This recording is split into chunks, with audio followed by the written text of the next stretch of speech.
Creme find an 8. Oh, They wow. can. Wow. And they hit queen. bingo. Oh, they hit quads. That's rude. Could this be it? Could this be it? It is it. $10,000. Oh, ace king versus ace 8. There's an 8 though. It is a king. Ball. And it's over. That's a magic trick.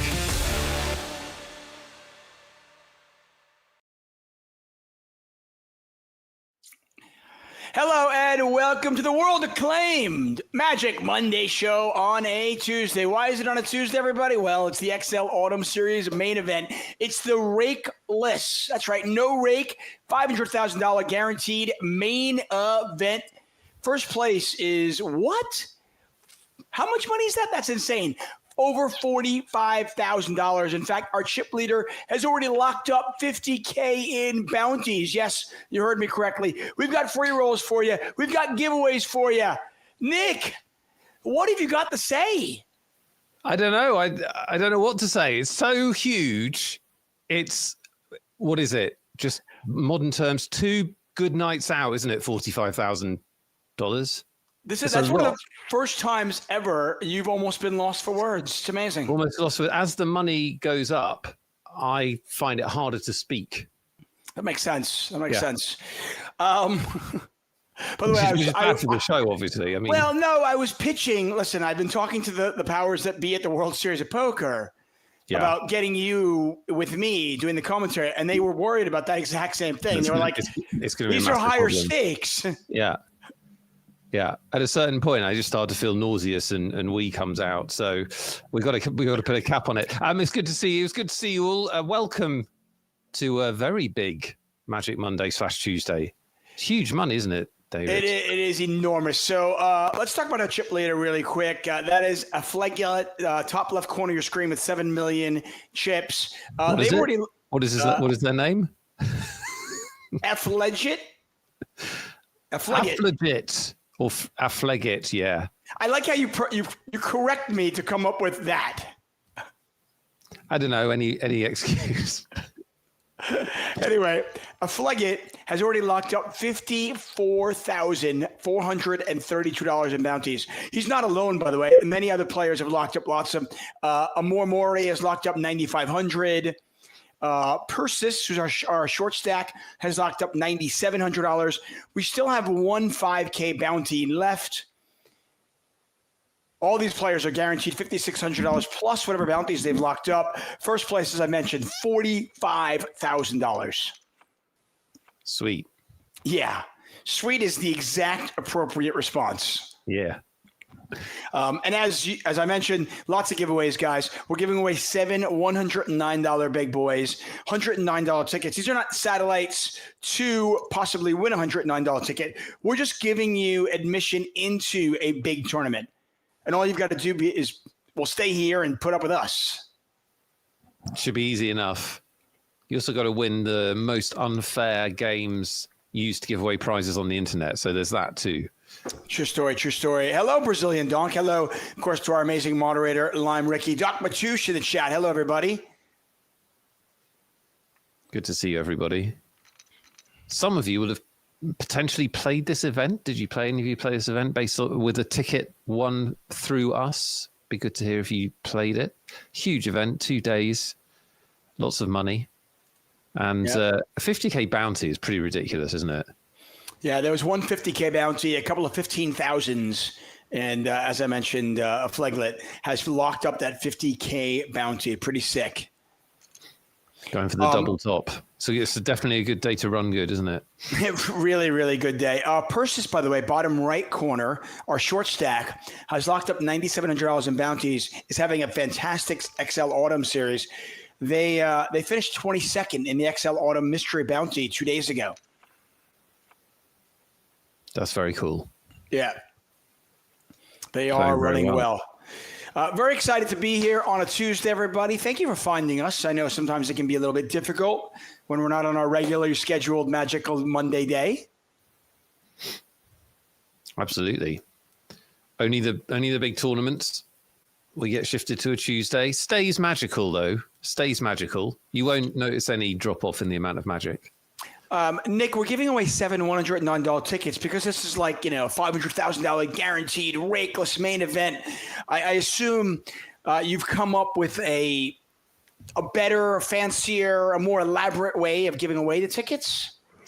That's absolutely right, David. Yes, I'm going to be generating a random draw using a significant word, and I'm going to be playing a version of Loddon Thinks with you. So pretty groundbreaking stuff. Yeah, wow. How did you come up with this? Just I watched one of the old shows and we did it on there, and it seemed pretty cool. People liked it. You know what I mean? It got the job done. Got the job done. Got us home in time, roughly. So. Yeah. I love it. And yes, of course, the draw at the end, that's the Wheel of Justice spin. If you don't know what that it's all about, very simple. You watch these shows, you watch all of our shows on our 888 Poker Twitch channel, you get Twitch points. Probably thinking these are worthless, you throw them out, right? Who cares about them? No, Correct. don't throw them away. They're not worthless. You can redeem 4,000 of those Twitch points to get on our Wheel of Justice spin. If we spin your name and it comes up, and you're here in the chat, you get a $109 ticket. That last part is key. You must be here when we spin your name. Absolutely. Absolutely. End of the Autumn XL series. You like Autumn, don't you, David? You're an Autumn fan. I like Autumn. I like it. Listen, I mean, it's a little bit less hot. Hockey season starts. You got NFL season. We get the XL Autumn series. I mean, there's a lot to like. My kids, most importantly, my kids and my wife go back to school, so I get a little more free time. There's all good things happening in autumn. It's not yet really cold, but it's really like it's nice here. I mean, right now the weather outside is like 17 degrees. That's lovely. Do you know, it was 19 in London today. Too hot. That's true. 17. Yeah. By the way, you win again. Did I tell you I played golf last week? Did you? I think I told you that I was going to play. It was the first How did round. you get on? You know what? I wasn't terrible. Nice. I finished the round par, bogey, birdie. That's sick. Yeah, I mean, I haven't played in over a year. It's that natural ability. Yeah, now, I mean, we won't talk about the rest of the round, which was like double, single. You did it. Yeah, but you did it in the right order where you finished. Oh, Far bogey birdie. Like if you do far bogey birdie in the first 3 and then you get slowly worse, it's just. Nick, I don't know how big the camera is, but I'm just this was me walking into the clubhouse after I went par, bogey, birdie. I walk in the clubhouse like, yeah, that was me. I was just walking in like jive. Like I was like, who's the man? Like the big daddy. Oh yeah. I was like, send Big Daddy a beer. Let's go. Yeah. I just walked off. I walked off with a birdie. I was like, yeah, hello. Normal. Right. Oh, yeah. The people I was playing with, they were like, oh, my God, I can't believe that. I was like, what? Just getting warmed up, kids. Yeah. I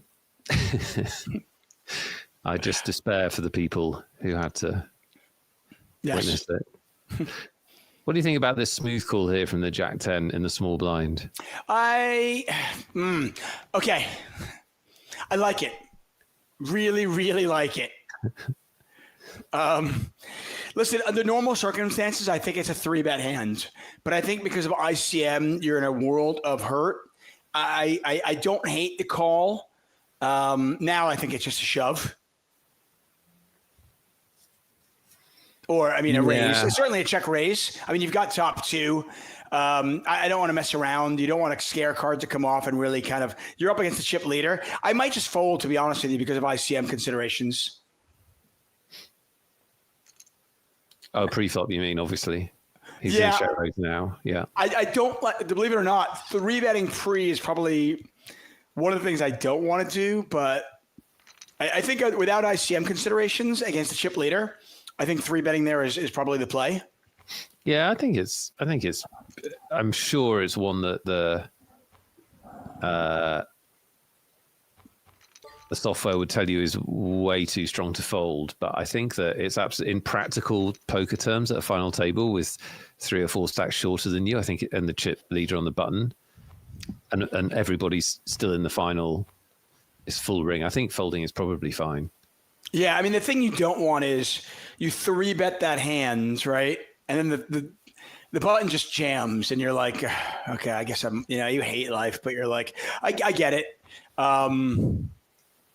You could probably make an argument for almost anything in that particular spot. The funny thing is, Crazy Scott's been apparently. I'm trying to decipher what you wrote here, but it looks like you did well in a free roll. So well done, you. Oh, good. Yeah. Well done, Crazy Scotsman. David, is there a free roll tonight that our viewers can enter? Let me check. Yes, there is. Ooh. It's actually pretty new for us. Obviously, we're giving away $500 in cash prizes. We don't normally do this, but we're going to do it today because it's a special day and we like you guys. The password is Autumn, AUTUMN 888. Autumn 888, no spaces. That free roll will start in 19 minutes, everybody. Oh, we got an all in here. 10-6 versus Ace King. And look at this. Oh, my. Oh, my.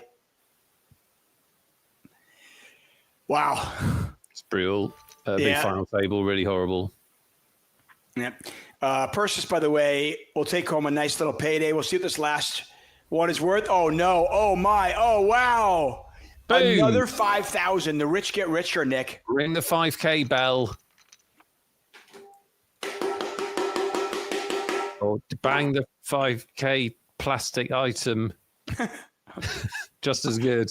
I didn't have a bell. Affligate is just like printing. Insane. Yeah, they've locked up $60,000 in bounties. Wow. Persis, by the way, does take home, don't cry for them, everybody. They do take home over $15,000. So not a bad couple of days work for them. Absolutely not. And I think the rest of the table can kind of breathe a sigh of relief because they've all laddered up a couple $1,000s now. Yeah, obviously, in normal final table fashion, the money jumps are huge. Eighth was 5,600. First, if you just joined us, is 45,500. So the poker you're watching is very significant to these players. Yeah, I mean, I'm just going to go through this here. I mean, average stake for some of these players. Some of the players, we don't have it, but Mali J, their average stake, the average buy-in for the tournaments they play is $10.54. They just raised the button. Okay? We're talking about pay jumps. The difference between sixth and second is $24,000. I mean, I expect play to be pretty tight. Yeah, you would think so. Especially because I think that's the last big bounty, right? Yeah. So there's not a massive reason to vary your play either. No, I would imagine at this point, with the pay jumps being as significant as they are, there are 3 $500 bounties left.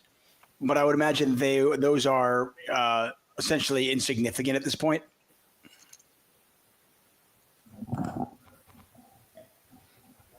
Which is crazy to think, but the pay jumps are just too big. Again, difference between third and seventh, $17,000. Yeah, huge. That's a lot of money. Affligate, by the way, affligate or legit, I don't know. Any way you want to say it, they've got a lot of chips. And listen, by the way, in fairness to you, they've got a very ambiguous screen name. And I'm just going to come out and say it. Look at this Ace King versus Ace King in the big blinds. This one to me is the shove. Just a shove. Just ball in. I push the chips in there. I think it's if I'm ever in a situation where I am the chip leader in a XL main event, you can mispronounce or pronounce my name any way you want to. Uh-oh. Oh, wow. Free roll. Oh. You. That would have been a gross way to get knocked out. That would have been really gross.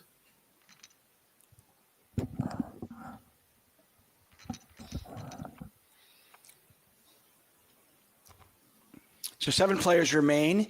Starting field, by the way, 2,319. Again, this is Rakeless mystery main event, $500,000 guaranteed. Yeah, huge field, as you'd expect for one of these big 888 events. Yep. And no like crazy short stacks now. Pair of 5s for diving Minator.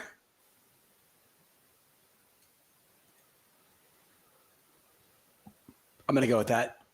Diving, yeah, I'm trying to work it out. Divingminator. Divingminator. Ooh, I like that too. I don't know why they've gone with that. They might be a professional diver. Who knows? Or a professional minator. There you go. I like how you think. Yeah. Well, we just don't know, do we? Don't know these people. Me too. Not. I actually, one of the things that I've taken a lot of criticism in my life. Obviously, doing having a public job like this, we're out there, and there'll be forums out there that say Nick Wealthall is terrible or David Tuchman is the worst commentator in the world. There's a couple out there like that. What? Yeah, believe Who it or said not. that? Yeah, lots of people. But hey. Lots of people. Lots of people. It's okay, though. It's okay. You're going to have haters, and I don't mind it. But I was always humored. I've been covering online tournaments for many years, as you have as well. And I do kind of laugh when people get on me for mispronouncing their online name. It's impossible. Many of these names are not actual names; they're made up. I don't know if everyone appreciates that. But it would be something like a flaglet, and somebody would come back at me and be like, "Tuchman, it's obviously," and I'm like, "It's obviously a flagey. That's quite clear."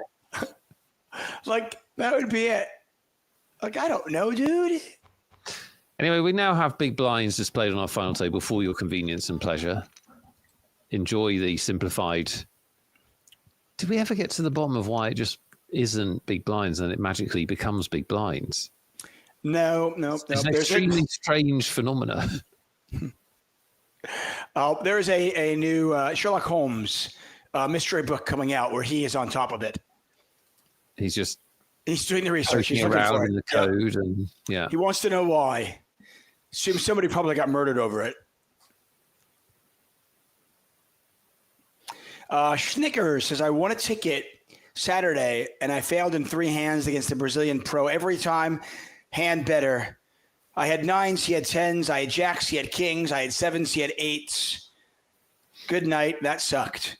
Well, good news, Schnickers, though, is that you got the experience for free, essentially, because you won the ticket at least. Imagine how worse it would be if you bought your way in and had that experience. Are you saying that our tickets are character building? Yes. Is that what you're saying? Well, I can't say they're life changing. Get your pain for free. Right. It's a good marketing hook. Other sites would charge you for this kind of horrible, horrible pain. I love it. It's always a thrill to give away tickets, and we've had so many winners from them. Hopefully, you will be next.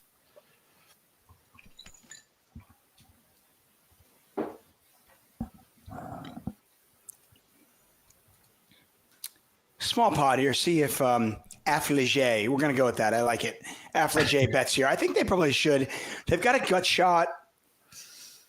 They've got the 6 of spades. They're just going to get their opponent to fold so often. Yeah, they're going to go pot here. I like it. And that's the thing. The power of the big stack, you are just going to get your opponent to fold almost all the time when they have nothing. And in poker, they're going to have nothing a lot. Yeah, and when you've got that bigger stack in this situation, one of the things you want to try and do at the start of a final table is it's much harder online, but you can still pick up some clues, try and figure out who is going to try and get aggressive and, quotes, play to win. Although, unfortunately, because people like David Tuchman keep talking about ICM, there's a lot less of that these days. You do still sometimes get some of it. And who's going to be too tight? Are you suggesting that I have influence? Yes. I have power? Wow, I like that. No, influence. Just influence. Crazy Scotsman, by the way, translated for me, said, lad, I won just under $700 from a free roll. Lovely. Wow, that's amazing. Congrats. Very, very cool. Fenfop says, could it be adult friend finder legit? I don't know, Fenfop. Why did that occur to you and what does that mean? I have too many friends already. I don't want more. I don't want another adult friend. You know, at a certain point, you should be taking steps to cut down the number of friends, shouldn't you? Not increasing. I think so. I have very little time. I understand. Maintaining relationships is very difficult. Well, it's just, you just realize you're like, who's important, who's not, you're not. Okay, bye-bye. Harsh, but your parents have served their function. Yeah. Who's important to you? Thank you, you're not. Bye-bye. All of you, by the way, are. Nick, of course, is. Lime is. Wendy is. I don't know who Hayden is anymore. Hayden and Joe, forget them. Hey, Hayden, our producer, had a baby girl. I know. I mean, he didn't. As usual, he won't have done anything like his lovely partner will have, but it's still, a lovely thing. It's amazing. It's amazing. It is. I think, listen, I watched my wife give birth to two babies, and I still marvel at it that, like, we can make babies. Well, it's crazy. This whole enterprise is going to get very difficult if we can't. We're going to have some serious problems. The robots aren't ready. I mean, I'm not going to have any problems. You'll be fine. Yeah. Well, don't know. Your old age care might be compromised. Hey, Monica. Hey, everybody. Well done for finding us on a Tuesday. It's confusing, isn't it? When the whole brand suggests the day of the week we're on. It's more confusing. Right. We're not on very many Tuesdays, but it's almost always when there's a big event like the XL Autumn Series or a winter or a spring, something like that going on, or a poker news tournament. So it's usually only about 4 or 5 a year. It is. It's scary when the chip leader actually picks up hands, and we're kind of in a weird spot because we have no like crazy short stacks. Yeah. But you've got a couple of short stacks and a few medium stacks. And really, I just don't think any of these players are incentivized to get involved with the chip leader. Don't mind doing it with sixes because it's just a really easy hand to play. You're going to either flop a six or not. There you go. See, it's easy. Flop a six. Good.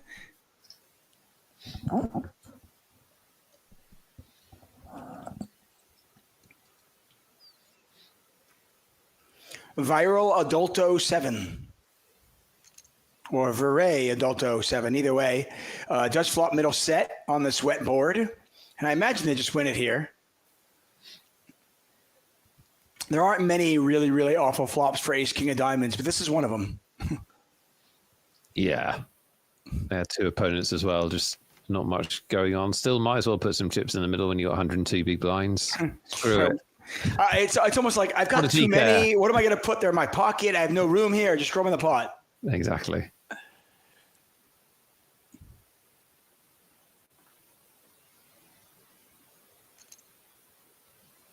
Yeah, and this hand is likely over here. Yep.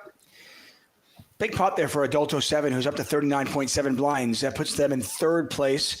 Malv JJ is currently second place. And again, their average buy-in just over $10. That's very cool. MC Milan says you have to peel once. Yeah, that's probably true with Ace King. Also, the fact that your opponent is almost never, when you're the chip leader, and because of the pay jumps, your opponents aren't going to triple barrel bluff a lot in this situation, I would imagine. You can kind of, you know they're probably going to play it pretty close to the vest and pretty honest. You call one time, you might even get the showdown. Pocket nines here for a Mori. Do they just shove?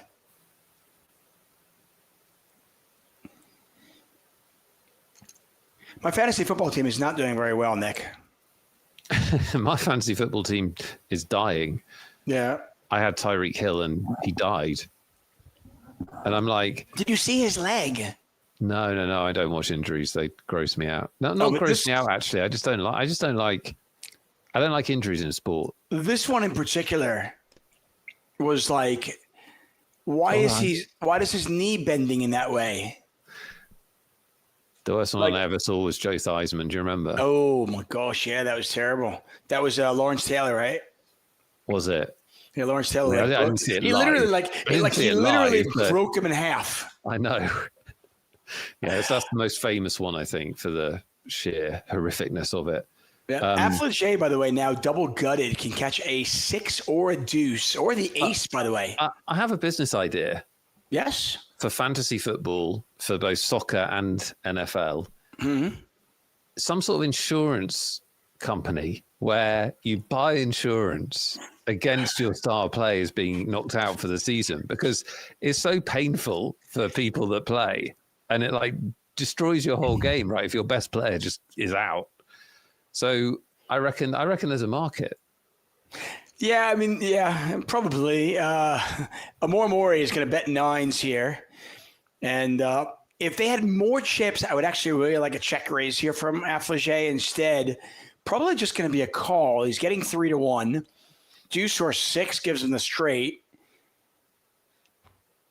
No, they're going to let it go. That can't be wrong. Big pot there for Amor Mori.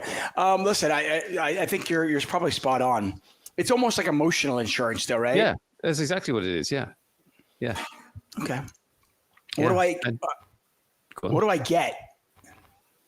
What do you mean? You get a payout. It's just like any other insurance. Like the insurance company charges you a premium, and they'll make a margin because they'll know the true odds of a player going down for the season. But when they do, you get a financial payout to ease the pain of losing fantasy with your buddies. I think it's brilliant.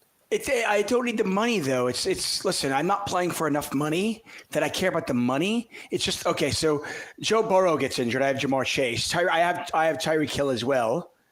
I had George Kittle. Oh, my God. Oh, no, my team's died. My whole team died. Your team actually died. We've got all in a call. We do. King 5 is at risk. They need help. Neither player with a heart in their hand. Queen on the river, and that is it. DVing Minator.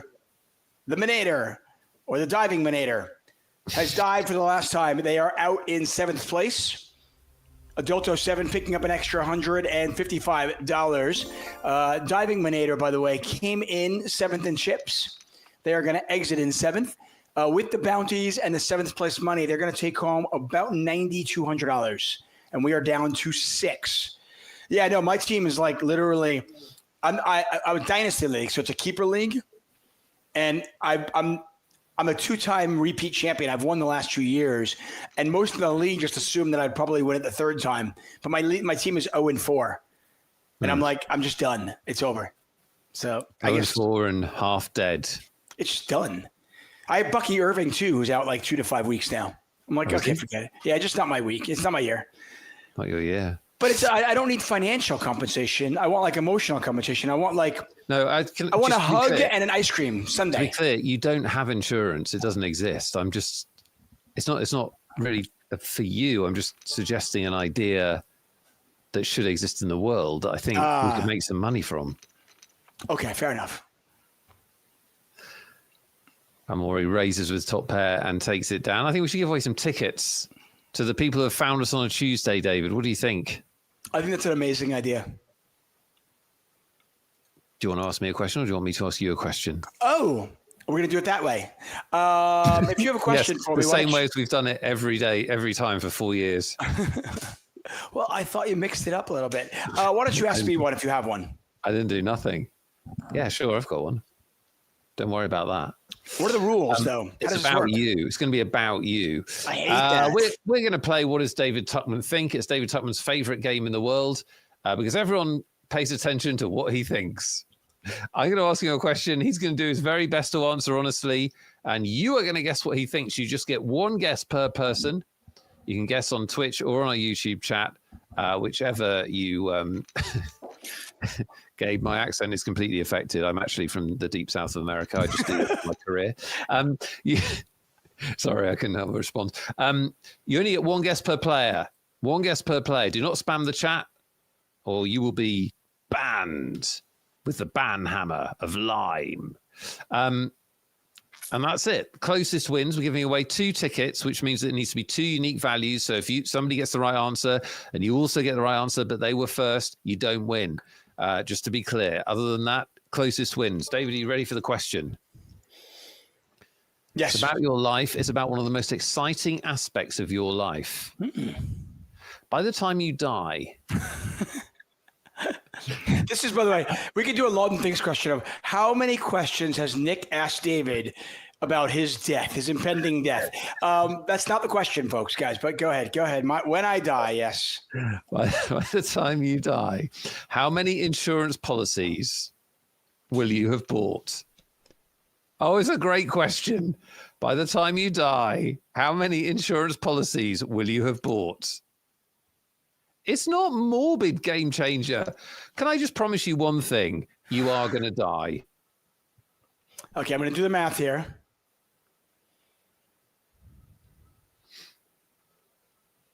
Good luck, chatters. You have one guess. There's 109 tickets up for grabs for this very, very scientific and fair question, which you can easily work out. Good luck. Player says don't need to promise. Well, it's just that some people seem confused about that fact.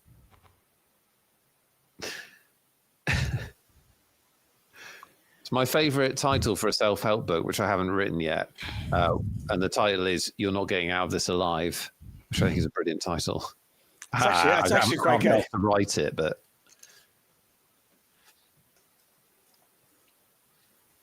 This one's definitely one that, and I can't give this away. This is definitely one that figuring out how I interpret the question will be a big part of the challenge. Does he include blackjack insurance? Exactly. That's exactly where I was going. Everybody knows blackjack insurance is for suckers.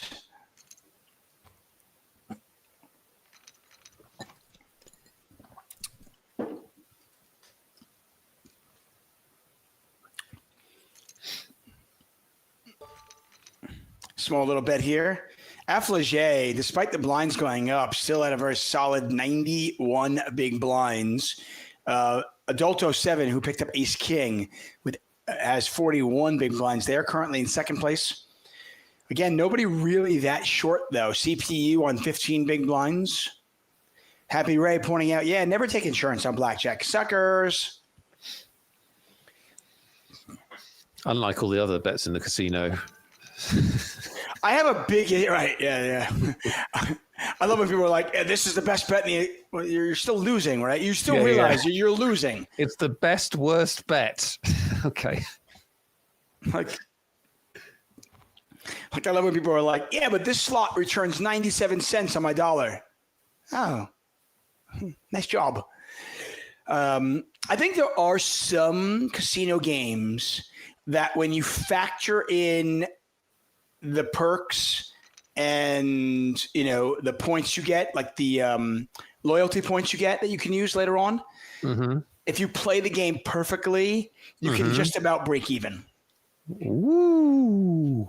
There have been people that have kind of done, right? That's like the low, right? Like, it's like if you play it absolutely perfectly with the perks and the rooms and the dinners you get, you can kind of break even. But not in Vegas anymore, presumably, because... I genuinely think... You have to go to more remote places now, don't you? Or your boat. Do you remember your boat that you were on? That seemed good. That was great. Vegas, by the way, I think is just kicking themselves. I think they're shooting themselves in the foot. Well, they have nickel and dime the customers to death. And it's struggling now, right? Oh, nobody wants to go. A massive downturn. Well, it's just, listen, it just feels like, and I'm going to use a word that I know for the UK, it just feels like they're taking the piss out of you, like in the sense that, like there was a time not very long ago where they weren't trying to gouge you on like parking and like $16 Corona light beer. Jesus Christ. It's like what are we like? Come on. It used to be like that's more than Mayfair. Like it used to be like you could go there, right? They were like, come here, have a good time. We'll give you the alcohol for free so you can gamble and have fun and everything. But now it's just like, just to get in the door, it's expensive. It's like whatever. Yeah. Contest is closed, by the way, everybody. If you don't win this one, don't cry, don't fret. We do have more giveaways. We're giving away 7 $109 tickets in all. I also have exciting news, everybody. The free roll has started. Don't worry, late registration is open for another half hour, but don't wait. Get in there now. Password is Autumn888. That's Amora correct. Mori, by the way, was one of our short stacks, but now they are going to be in second place in all likelihood after they win this one. Look at the sneaky check back.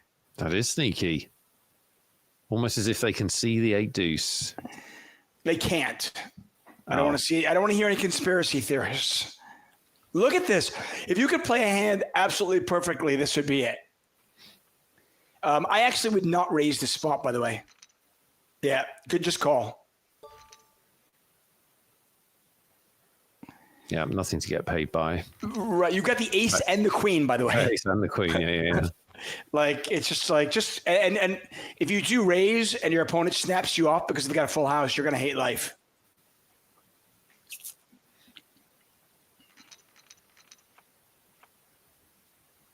Cindy Bear says exactly right. Things like parking, resort fees. Yeah, I think it's like a shareholder thing and like they're trying to get profits, but I'd almost rather them just charge my room more than like $45 for my resort fee and $30 for my parking fee and like stop with the nickel and diming me. I'm not a fan. Yeah, people do not like to get chiseled and they will eventually vote with their feet, especially when there's so many other options. So many other places you can go and gamble, so many other online gambling, so many other leisure places and so on. And as you know, I'm the world's biggest Vegas fan and lived there for a bit in my well-spent youth and all of that stuff. And I used to absolutely love it. But, unfortunately, it became a terrible deal.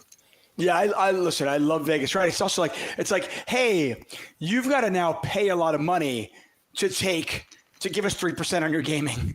Yeah. Like, wait, this doesn't seem okay.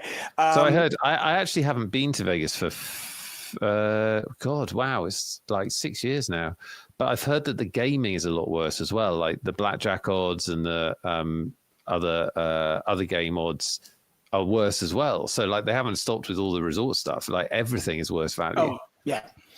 Like they won't even like the people who are just playing the game sort of well and are only losing like 1.6% on each bet. They're like, get away. We don't need you. We don't want your business. Yeah. What? Ace 10 versus 10s and 0-1 to der. 0-1 to der. I don't know how to say that. I'm sure there's a clever way to say it and I can't figure it out. They hit their 3-outer. And they get that one. I will tell you wholeheartedly. So, we only live, it's a 45-minute flight for my wife and I to Vegas. And we used to go all the time for pleasure as well as I would always go for work and I still go for work. But now I only go for work. My wife and I very rarely will go for pleasure. Yeah, which is a shame. Yeah. I'll tell you what isn't a shame. What? Giving away $109 tickets, huge prizes on a Magic Tuesday. I asked you a question. How many insurance policies will you buy or will you have bought by the time you die, David Tuckman? What's your answer and how do you come up with it? And let's award some winners. Well, I immediately took every single policy and kind of like divvied it up. So like my automobile policy has to be renewed every 6 months. Mm-hmm. So it's twice a year. Because otherwise I thought the number would be too small. Right. Okay. So I did my home insurance. Okay. It's every year. It's a 1-year thing. So I basically, I did 2 per year. I figure I'm going to live to about 126. Sure. And I did, 2 automobile policies until I die, home insurance for a while. I have life insurance, but I'll probably stop paying that once my kids are like 20. And once you die, yeah. Right. Once I die, And then I actually thought maybe I would buy that fantasy football insurance once or twice because it's a great idea. It's a great idea. And when I added it all up, I came up with the number of 356 separate insurance policies. 356 is the exact right answer, David Tuckman. That is what David Tuckman thinks. So it's the total number of insurance policies he will have bought by the time he dies. If you guess 356 or something close, you might have won a $109 ticket. In reality, our winners are Scuddy 1. Come on down. 268 was your guess. Well played. And our second winner, even closer, Clessian PCM. Clessian per calendar month. You guessed 345. And you also win a $109 ticket. It's kind of funny. I am actually kind of anti-insurance. Okay. For the most part, simply because I'm like, you realize that it's, you're losing money. When you buy insurance, you are losing money. And being a poker player, I'm feeling like, well, I'm losing Sklansky bucks here, Because clearly the insurance companies wouldn't offer it to me if it was a non-profitable endeavor for them. So then it depends what the downside risk is, doesn't it? That's the thing with insurance. Right. I never really understood the people that are like, I don't need like my $40 like doctor visit insured. What I need is, if my house burned down, and obviously that was a distinct possibility this year, that's the insurance you need where it's like, it's $600,000. It's life-changing. It's devastation for your family and yourself. To me, that's where insurance. So I'm kind of anti-insurance, to be honest with you, which is why when you first asked me the question, I was like, I don't know, auto, life. I have like 4 policies and that's it. Far more information about David Tuckman's insurance than anyone ever needed, but it has resulted in 2 big wins. And that's what matters. And we've got more to come. We've got another 5 tickets, 5 $109 tickets, huge tickets to give away. Yep. So stick around. CPU may or may not stick around depending on what happens next. Yeah. I don't think a fledgling can fold this year. King, queen, just too good a hand. You're up against a short stack. It's only 9 big blinds. You're getting a pretty good price. Yeah, occasionally you're dominated, but occasionally you're up against 10s and 9s and jacks. Wow. I don't think you can fold that. I think that's maybe a little bit too tight. Yeah, yeah. We saw it, but you have to realize that they're also, what are they doing with ace jack and 9s and 10s? Yeah, of course. Yeah, totally. And you're getting a price. You've also got to realize that if you're opening and then folding to that size of shove, you actually probably shouldn't be opening that much. That's a good point. Because you're basically turning your king queen on the button into a bluff. Tawani is talking about, I'm not one, I will not insure my phone. When I go buy like some sort of dumb thing at a store and they're like, hey, do you want to insure this for $30 for another 3 years? No. If it breaks, it breaks. If it dies, it dies. Exactly. It dies, right, that's enough of insurance chat. I've drawn a line under it. No more insurance. Okay, that's it. No more insurance chat. Can I save it for another show? Want more insurance chat? Oh, you know what? We'll start a separate podcast. Yeah, do that. Do that. Me and my insurance beliefs with David Tuckman. I'm sure it'll be a hit. People will come out of the woodworks for that one. Buddy, you can make anything a hit. I believe in you. Yeah. Nick Waldo, David Tuckman here, courtesy of 888 Poker. It is Magic Monday on a Tuesday. It is the main event of the XL Autumn Series, $500,000 guaranteed tournament, and it was Rakeless because 888 Poker's business model is terrible. Don't tell them. This doesn't make any sense. They don't make any money if it's Rakeless. Why a big tournament to not have any rake? Well done to 888. I hope you got in there and enjoyed it. I hope you managed to play in some of the events in this festival. Great stuff. Lots of different tournaments that you could have participated in. Yeah. CPU, by the way, good for them to get those 6s through. They still are short stack, but again, nobody that short. They can bide their time. Affligé, who knows? They are our chip leader, and they continue to be the chip leader. Look at this. 0-1 to Der. This is interesting about 0-1 to Der, by the way. They fired 11 bullets. 11. Clearly, they knew that the 11th bullet, they were going to get to the final table. I mean, normally when you fire 11 bullets, you've got to look at that and go, oh, what are we thinking here? A set, by the way, for 0-1 to Der. And believe it or not, Affligé actually has an out. They can catch 6. That would be an ugly way to lose. There's a small little bet from them. 4 into 6.3, actually not that small. And I assumed you just move all in here. They just called. Oh, nearly. It looked like a 6. It wasn't. Yeah, I think wanted to won the minimum there, so kudos. But yeah, I don't understand. I mean, I get the check. You're trying to bait your opponent into doing something, but why not check raise all in at that point? Either way, though, they're back up to 25 big blinds. I mean, look, it is easy from the rail, but you definitely don't want to. You don't want to be in that situation where you don't have a big stack, and you somehow don't get your chips in when you have a nutted hand, because nutted hands are hard to find, and like you don't want to leave money on the table like that, I think. Doc Matouche says 11 bullets equals commitment. That's right. You know what? I'm sure 0-1 to Der's mom once told them, hey, if at first you don't succeed, try again. And they took that to heart. In fairness, it's worked. They spent, what did they spend? $2,750. And they've currently got $10,000 plus whatever they've won in bounties. Another 9. They got $19,000 locked up. So there you go. So what does this tell you, everybody? Don't quit. Don't be a quitter. Just keep firing. How can you win if you give up? Good point. Yeah, that's science.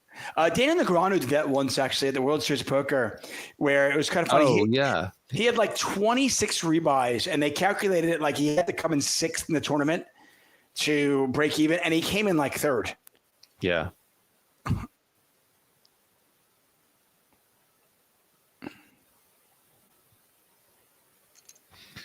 Yeah, is there a Liverpool game going on now? Pardon? Is there a Liverpool game going on right now? I believe there is. What do you mean you believe there is? How do you not know? Yeah, there is. Okay. I don't want people to think that my focus is split in any way. Okay. Well, some people in the chat have brought attention to it. So I was wondering, I was actually amazed at what a professional you are. Because normally you'd be like, yeah, Tuckman. Okay, sure. Yeah. It's not a big game. Okay. Fair enough. It's a Champions League game, but it's very early in the competition. Okay. And is it an easy opponent? No. Oh. We're away in Turkey, and we're losing 1-0, says Scuddy. So that's good news. Look at my face. I like the fact that Nick actually plays it like he's like, yeah, we're down 1-0, says Scuddy, as if the game's not also on a monitor right in front of you. Dude. I would be reacting. That's my problem. We have footage. We did an 888 live event in Barcelona many years ago where Liverpool was in, I don't know, it was Champions League final. It was the Champions League final, so that was a little different. That was a big deal. We literally had a production team in there filming Nick and I doing commentary on the poker while Nick also watched the Liverpool game. Yeah, that's true. I couldn't concentrate. Good news is the powers that be at 888 also love football. So I think they let me off. Yeah, they acquiesced to your whims in this position. Because they could make a video feature out of it, so they were, it's fine. There you go. 6 players remain. And what a feeling it's got to be for these 6 players here. I mean, you started with nearly 2,400 runners, 240 of whom made the money. All these players guaranteed 5 figures. I mean, what a score. First place is $45,000, folks. This is for an online tournament. Just clicking buttons at home in your trousers. I mean, there's a chance if Affligé were to do the double top and win the first place, they could win $100,000. They could win six figures in their underwear. Woo. That's pretty sweet. Yeah.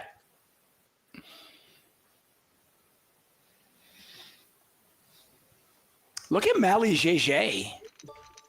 Look at that. Yeah, I think that's the first time we've seen anyone really show that kind of naked pre-flop aggression without being short stacked.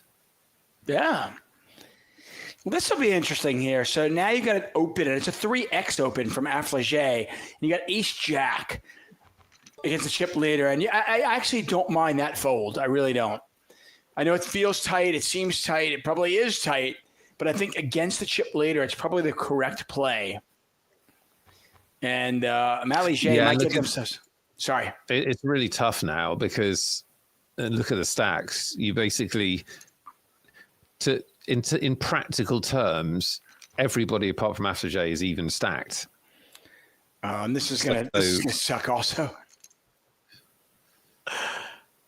Yeah, I mean, what can you do? Fold. Like they could absolutely have 3-5 offsuit here. It really wouldn't make much difference. You're not stacking off with a small pocket pair. Yeah, with this much money on the line. Yeah, I might have actually put a small little 3-bet in there at my sevens, and I'm still folding to the 4-bet. No, obviously. you wouldn't. No, you wouldn't have. No, I remember a more raised in the cutoff. Yeah. So I'm 3-betting them. I'm not 3-betting the chip leader. Oh, you mean before it gets to the chip leader? That's what I meant. Sorry. I thought you meant like in response to the 3-bet. Sorry. No, I'm done. I'm folding. Now, by the way I would have played the hand, I'd probably lose more because it would have gone 2-bit. It would have gone 2. I would have gone 6, and then Affligé 4 bets, and then I've got to fold anyway. But yeah, it does make sense to shut out the big stack in the way you suggested. I feel like when there's a raise in the cutoff and you just call, you've kind of just opened the door to them to 3-bet with so many hands. Like they're going to squeeze so often, and you're almost always going to fold. So plus the cutoff doesn't need to necessarily have a big hand to raise. CPU, kind of a tough spot here. They're going to make this call. And now it's just a question, do they want a hero call here? Mori does have the ace of clubs. And this is always kind of a weird spot because you kind of look at it going, when Mori bets the river here, they're basically telling you they have the ace or the king. Not much else. They're not really betting for value at like a jack a lot of times. Agreed. We're powering towards the first break, David. We're still 6 players left, as you'd expect. Big final table. People are not going to just splash around too much. Now you wouldn't imagine. So open-ended for Adulto. Johnny196999 says, learning poker here, legends. Johnny, we love the fact that you're here. We love the fact that you're learning poker. We do have probably better resources for you to learn the game. Ian Simpson, Aaron Baroni. This is just mindless entertainment. But thanks for being here. I'm learning. I learned how many insurance policies you think you'll buy before the Reaper comes. Which, by the way, makes me sick when I think about it. All that wasted money. Oh, look, a little bit of a decision here for very Adulto. Oh, I think you just got to fold. Yeah. It's one of those ones where it's probably more a call because there are some draws that miss and so on. But from a practical point of view, it's incredibly hard to call. It is, but I will say, Affligé really hasn't gotten we haven't, over the first 55 minutes of this final table, we haven't seen them get crazy. No, we haven't. The players don't necessarily know what they've had. They've won a lot of pots. So, yeah. But anyway. Kind of a gross error there for Adulto 7, and they do let it go. They saved their last 15 big blinds. And I expect them to move all in here.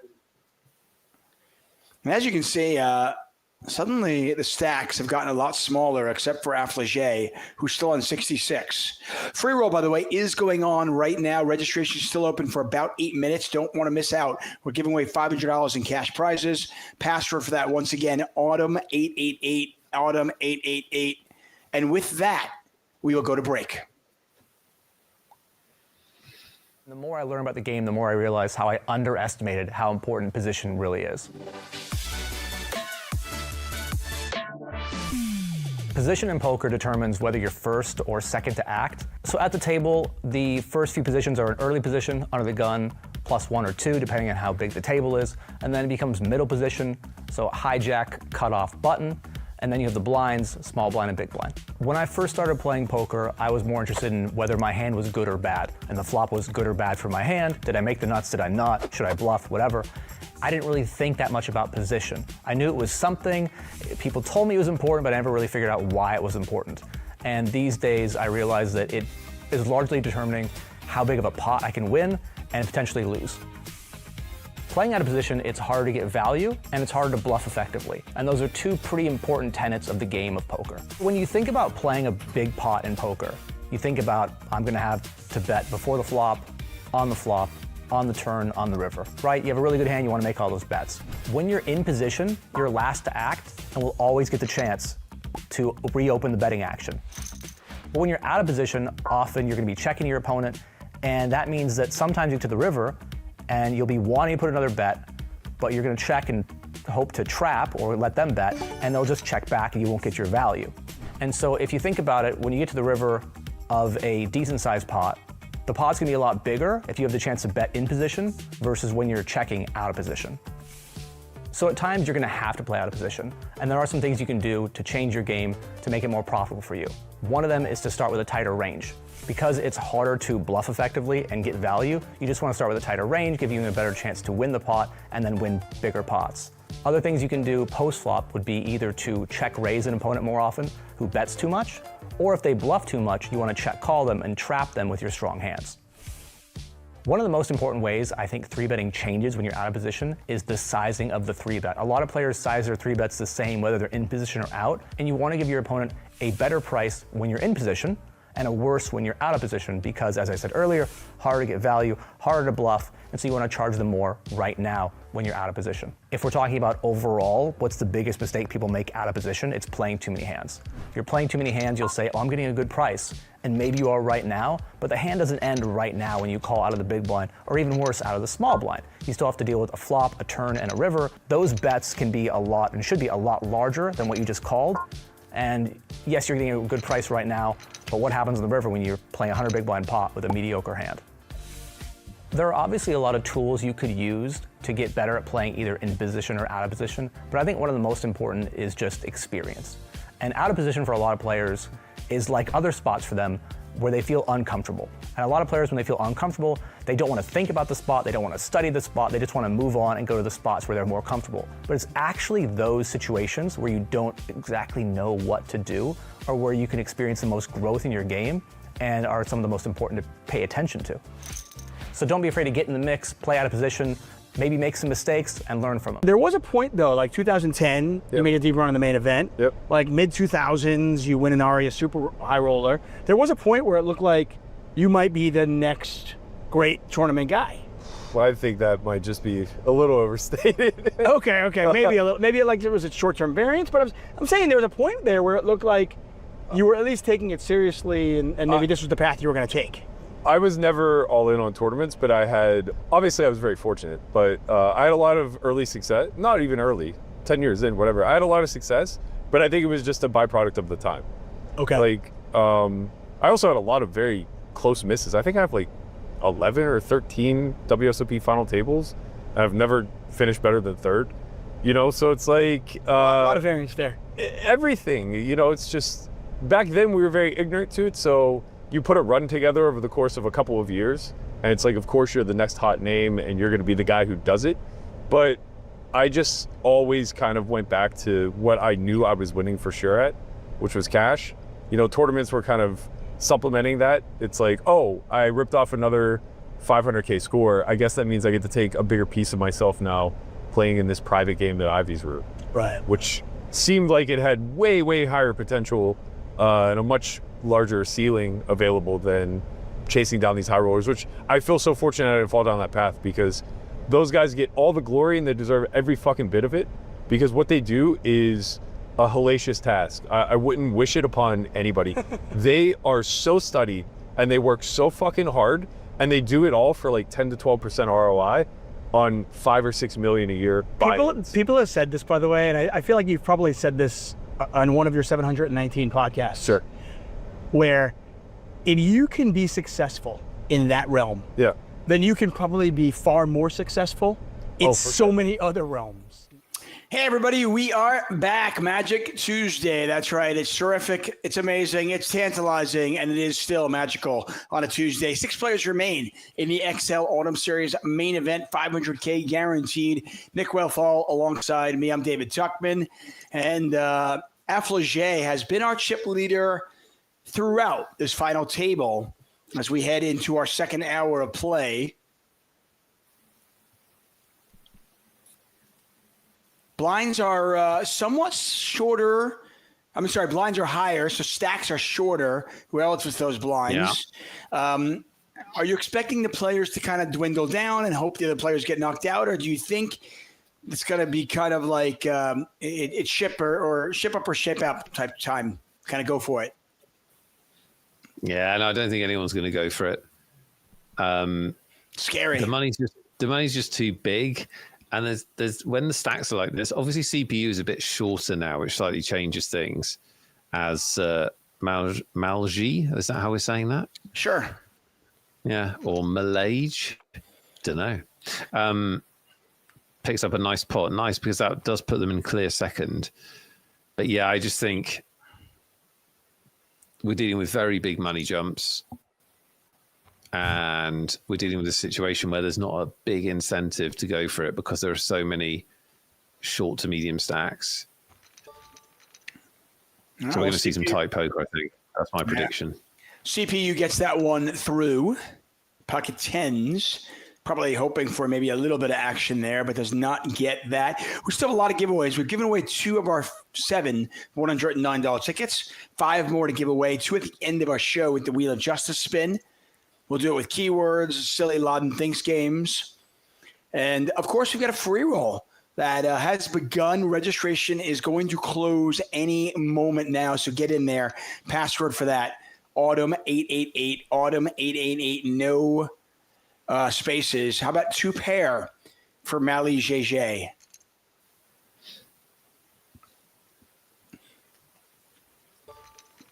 Mali J sounds like a rapper. It does. I like it. It's a female rapper. Yeah. I would pay money to go see Mali J. Yeah, immediately. Just base. Affligé is prepared to do a deal. The chip leader. Very unusual. Yeah. A lot of money here.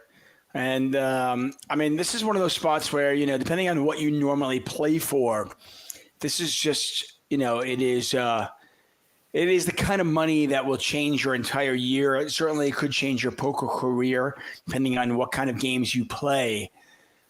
All these players guaranteed 5 figures. Pay jump between first and second is $12,000. That is a lot of money. Really? Yeah. Really a lot of money. Let me just double check. Yep. Yeah, a lot of money. We got a call. We do. Ace-8 versus 3s. CPU needs help on the river. It does not come. And the 8 for Adulto is going to win the pot and eliminate CPU in 6th place. Adulto on 27 big blinds. CPU out in 6th. Adulto will pick up an extra $155. CPU, by the way, pretty good day. They're going to take home over $12,000 when it's all said and done. And we are down to our final 5. We are. They've got $13,000 locked up, plus their bounties, obviously. Aiming for a lot more. Yeah, none of the play here has been, sometimes when we watch these bigger tournaments, the play can be decidedly tight. This has not been that. We've seen a couple of 3-bets, like I'm in the spot there. We've seen some players kind of going for it a little bit here and there. The cards really haven't worked in our favor to get a ton of action yet.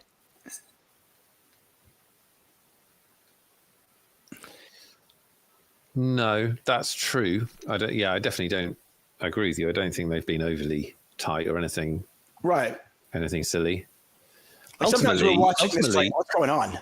Yeah, but ultimately they're right to be tight anyway. Yeah, absolutely. Especially now. I mean, look, the short stack's got 17 big blinds.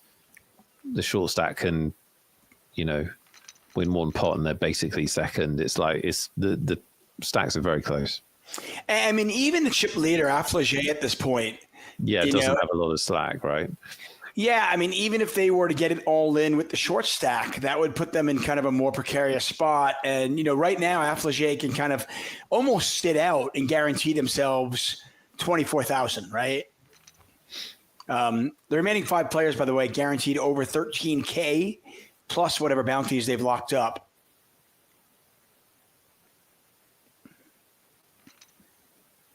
They decide to limp in here. I think I would have preferred a raise. I actually don't mind the limping strategy, but I think when you have the ace blocker, I would rather just raise it up. Your opponent's less likely to have an ace, and as the chip leader, you're just going to win this a bunch. You're going to win it anyway, but...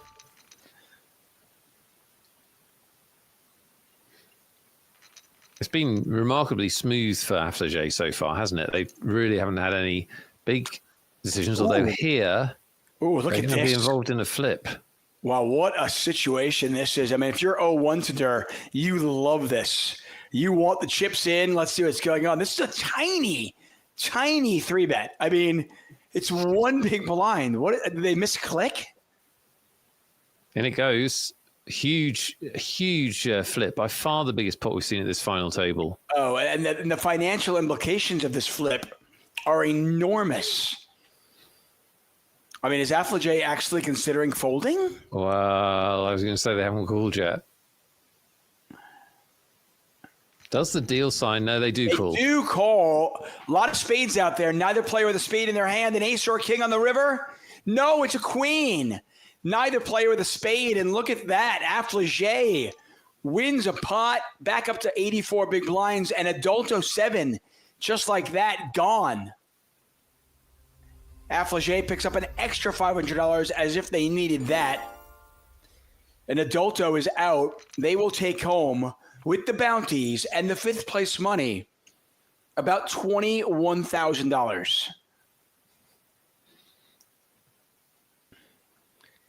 That's got to hurt, right? You pick up ace king. I mean, especially when your opponent kind of puts that weird little like min 3-bet in there. You're like, what is that? Yeah. I mean, sometimes in Hold'em, as we know, the hands are just too strong. It doesn't really matter. Yeah. It doesn't really matter what's gone on. People make weird bets or whatever. You just put the money in. I always find as a poker player, it's the hardest thing to wrap your head around because I am on board with the whole thought process of, it all evens out in the long run. And it does, right? Your ace king versus queens, you're going to win and lose, but you're going to win the queens and you're going to win ace king sometimes. But, I obviously you were alluding to this. The problem is that the times you lose the ace king to queens, the next time you win that, it might be for $11. Yeah, for sure. And Absolutely. this one, yeah. Don't play poker tournaments if that's not part of your jam because. I mean, that was essentially a $15,000 flip. Yep. It really was. That's mind-boggling. Maligé has kind of put themselves in a really bad spot. They can't fold, and they have queen 4. They could win this with an ace or queen. It's an absolutely amazing way to win it. I always say it when it's the quads out, and it's never happened. But Maligé maybe a little bit out of line there, but not much they can do. Once they 3-bet, they're just committed. And look at Affligé. Affligé is actually in a great situation now. They're still ready to talk deal. But because everybody else has about the same stack, right, in the 20s, Affligé could actually raise every single hand. Every single one, even 7-deuce offsuit. Yeah, they can. They don't have to. No? They have such a big advantage. Depends how. I think a lot of it depends how much they've played in this kind of situation as to their comfort level, 100%. Lime thinks it's funny that you're calling legit Leger. I took Nick's lead. I just thought it sounded classy. I've got no idea how you say it. Affligé. It's like the people in the States that call Target Target. What are we doing here, folks? Excellent. Maligé looking to get the showdown, and they do. If I'm Affligé, no reason not to stay aggressive. Keep going. Keep pushing the needle. Johnny is all in. Good luck, Johnny. Registration for the free roll has closed. Let us know how you're getting on, though. MC Milan Sachs says, he calls me Milan instead of Milan. What a strange sentence. Now, that is some very nuanced humor. You've really got to be high-level, subtle humor to get that. No, yeah. Wrong show, wrong crowd. Well, I mean, some people probably get it. I'm not smart enough to understand it. No, that's fair. This is an interesting spot. Pair versus pair. And we're going to see a flop. Nobody's going to love this flop, but we'll see how it plays out. Although, if I'm a Mori, I don't put either one of my opponents on a big ace. I'm not really worried about that. Cheeky free roll call going on in the chat. Unsponsored, so I'm going to sponsor it. If you're in the free roll, looks like we'll be here for a while in this tournament, so we might see the free roll really deep. We'd love to see some of you at the final table. S Champagne Poker, Bougie, Mo Shark, Wayne Noonian, all in the free roll. Zepp is in there. Who else we got? Free rolling it up. Zubitis is in the top 60. Jedamonis is in there. Hang in there. Harry Poker, welcome 185. Johnny is in. Gumel is in. Berber is in.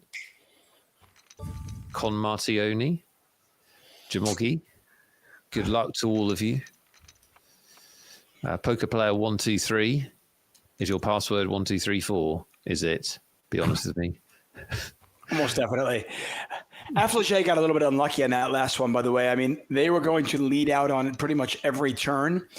Unfortunately for them, but fortunately for Maligé hit the 2-outer and hit their set. Guys, I hope you're all in the free roll, not just typing in numbers, because you're not going to win anything. No. I always get paranoid at this point. I mean, there's really no downside. It's not going to hurt us. Just going to drive Lime crazy.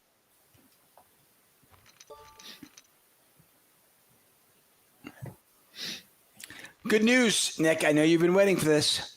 Ooh. NHL season starts in 1 week. Anyway, Kings for Amori.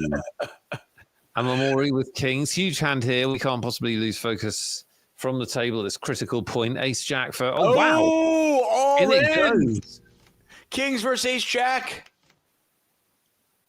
Amori's got to fade the river, and they do. And look at this, a 48 big blind pot. Maligé getting it in, and unfortunately for them, they ran into it.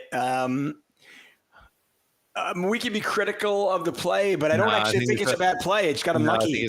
I think it's fine. I think they had 22 big blinds or 23 big blinds effective because that was a Mori stack. It looked bigger because Maligé had more, but I think it's a perfectly fine play. You're not running into Kings very often, are you? Right, and I mean Ace-Jack's a really strong hand, so four-handed, you're pretty happy to get that in, I think, especially as one of the chip leaders. Look at this, Ace-9 versus 9-8, but Affligé does hit the straight on the turn, had the gut shot. We've got 13 big blinds in the pot already. And now, depending on the sizing, does a Mori call? Pot is now 21 big blinds. It's 8 to call. You're getting like 2.5 to 1, maybe a little bit less to make this call. You've got a good 9. But at this point, you're probably thinking it's just a bluff catcher.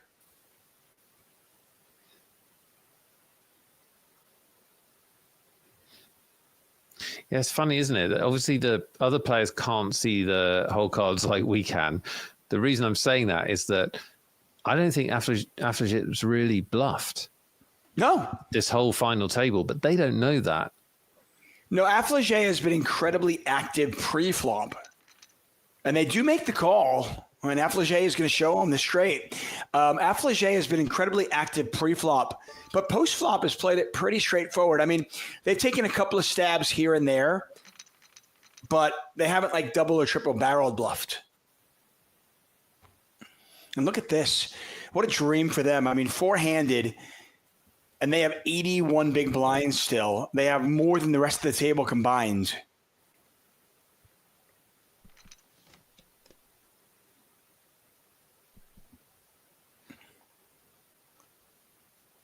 This is a really nice flop to kind of bet if you're Affligé.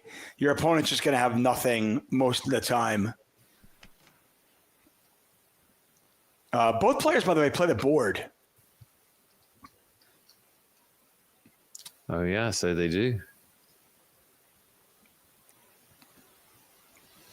For this big 2.5 big blind pot.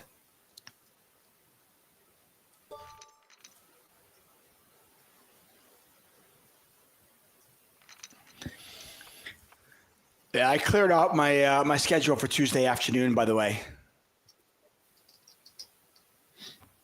Had a feeling this might be a long one.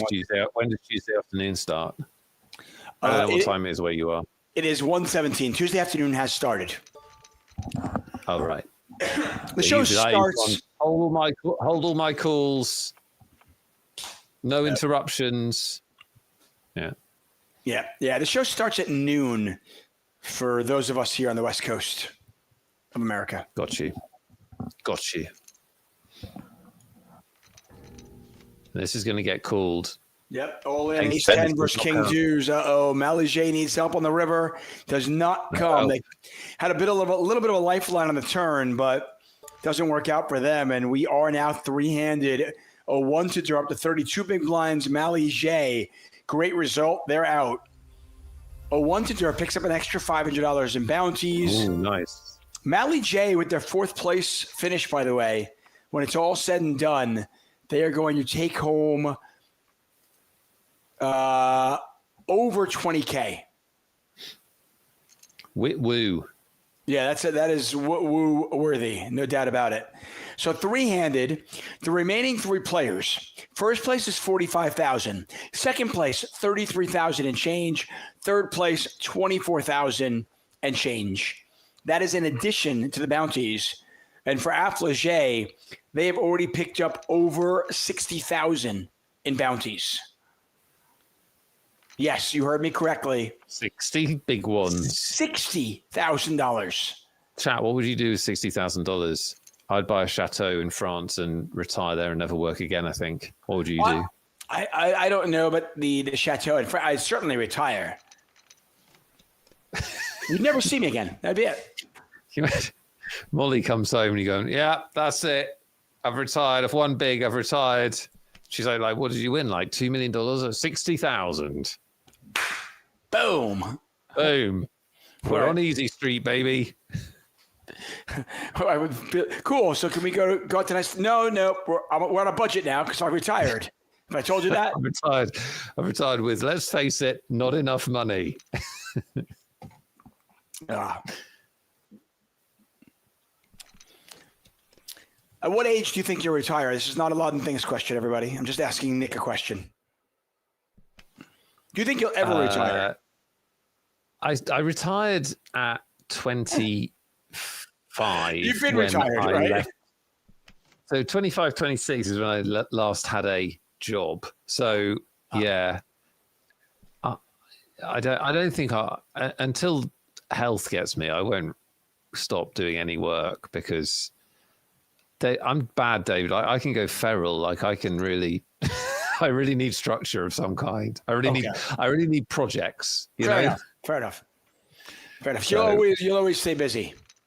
I'll do some things always. I think retirement's an interesting idea for people that really hate their work and want to get out, but it's not a very interesting idea for me. So, but I know that's more odd.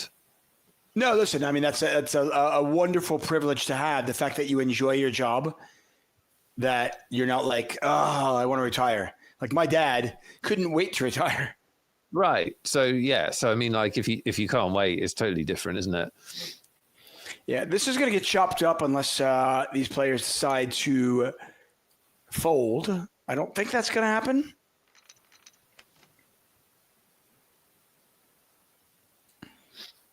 There was no river card that would have changed that. And shout out to Champagne Poker. Sorry to hear about your daughter.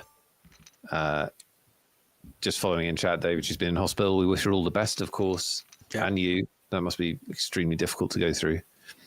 Our thoughts love, prayer, all that to you and your family and to your daughter.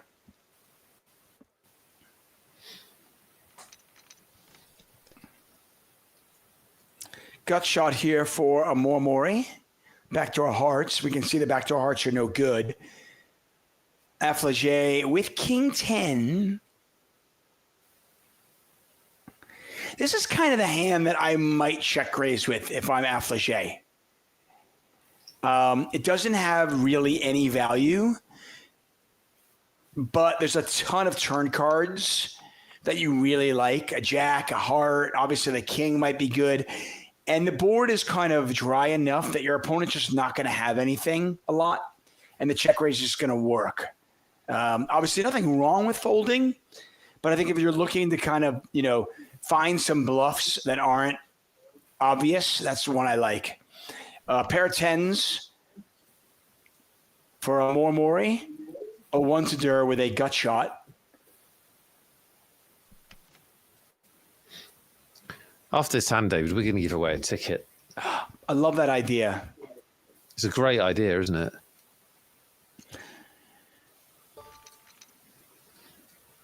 I would have thought of it, but it's not my job. I'd have thought of it. Here's something we could do. I don't know.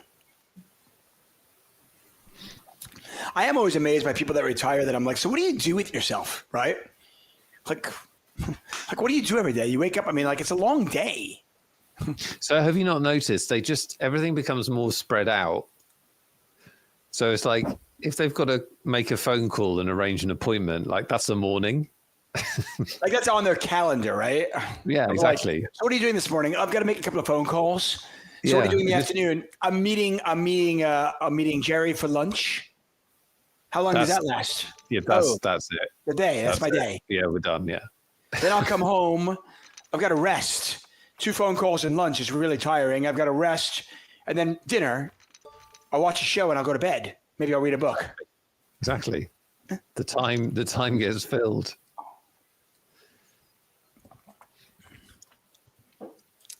I have noticed that when I don't have things on my calendar, I am a prolific time waster.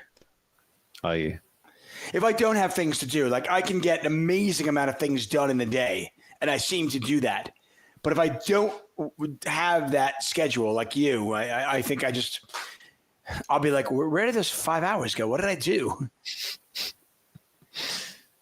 You just thought about making the next Magic Monday even more magical. That's what I do when I've got downtime. I like it. Let's give away a ticket, David, for God's sakes. Okay. Are we going to do it with a keyword? Yeah. We're going to have a keyword with 1 ticket winner. 1. Okay. 1, because this final table has a ways to go, my friend. Ooh, okay. Oh, yeah. Lime has picked the keyword, and she's picked it because she thinks that we're mispronouncing the mispronouncing it? Okay. Mispronunciating the keyword, help, I'm stuck. We're going to give away a keyword, and the keyword is going to be in honor of our chip leader who's already won the 50K bounty. The keyword is too legit to quit. Too legit to quit is more time. Don't blame me, blame Lime. Okay, you're going to earn this. First of all, we're only giving away one ticket, and that's a lot of letters. Yeah, exactly. You guys are really earning this. I'm going to like talk to Lime. She wants you to work for a living somehow. Yeah, seriously, this is a lot of work. One to Dur, by the way, probably doesn't hate this flop. Obviously, we can see that they are way behind, and now they've got a straight draw to go along with the pair of nines. Pair of tens are still best. Too legit to quit. See if a more you want to go for a little bit of value. I think they should.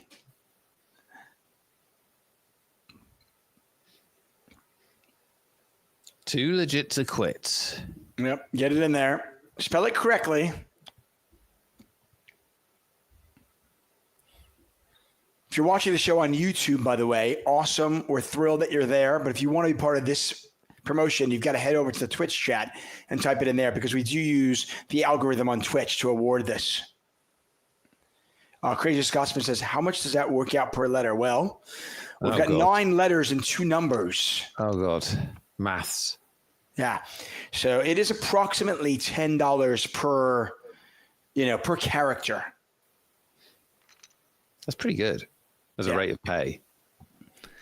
I mean, it's more than, listen, I have written for magazines and I've never gotten paid $11 a letter. Ever. There you go. It's a great rate of pay. Enjoy it, people. You're absolutely welcome.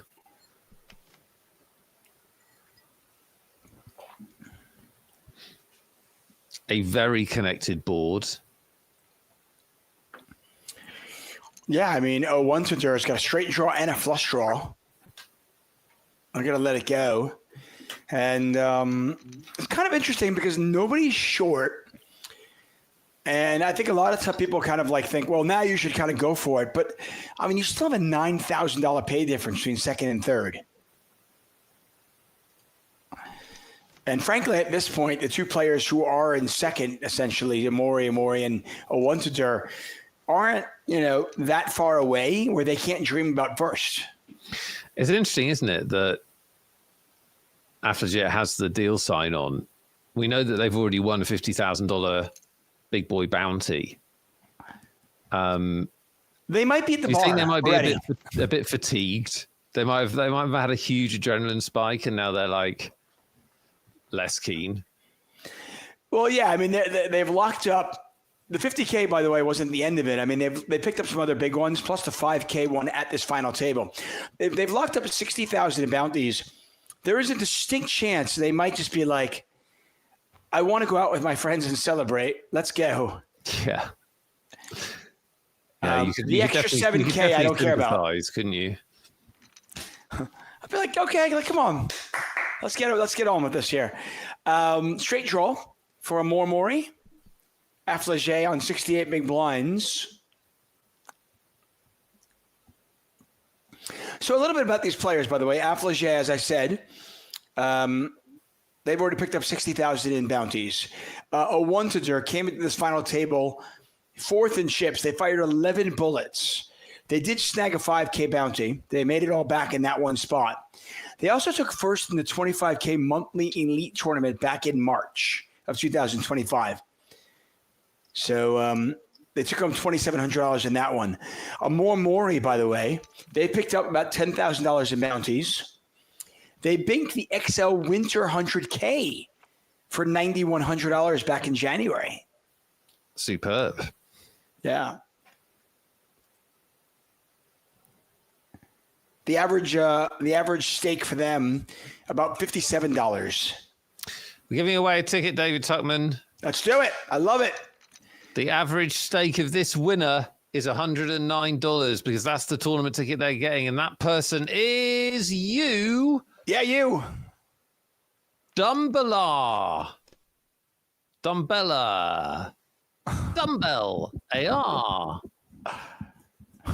You're the winner. Well done.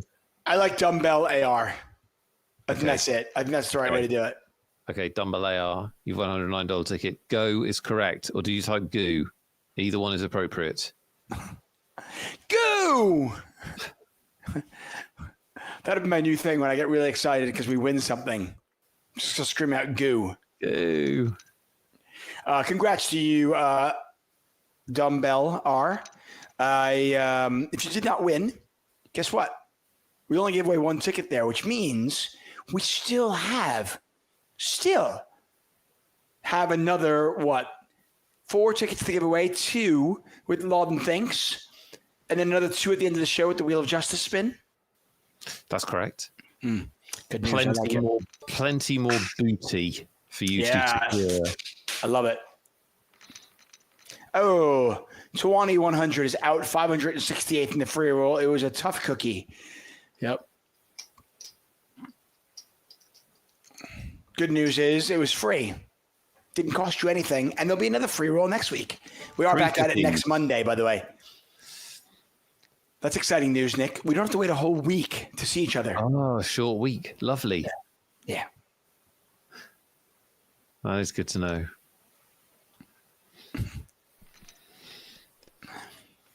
Jacks are cheap. Ace high versus king high.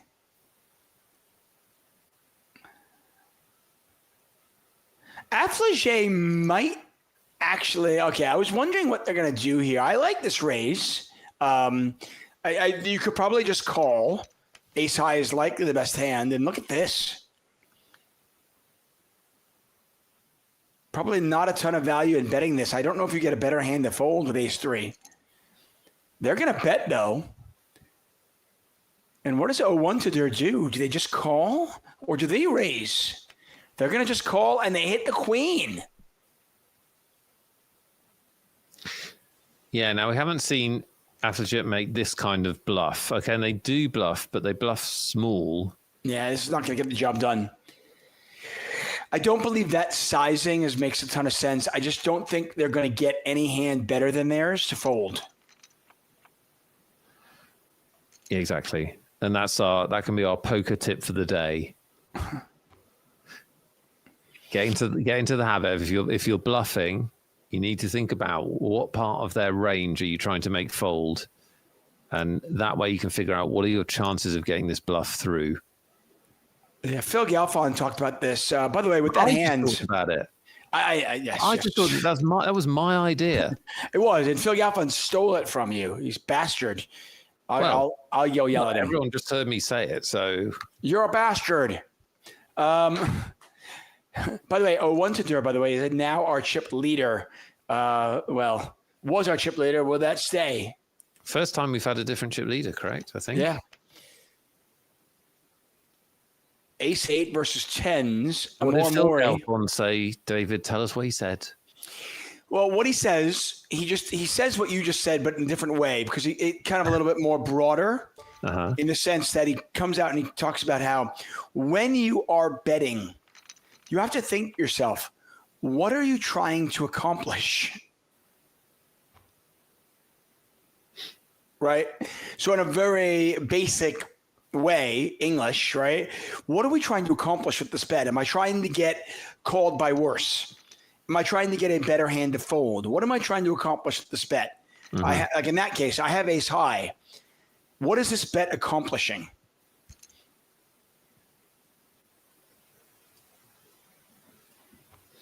Yeah.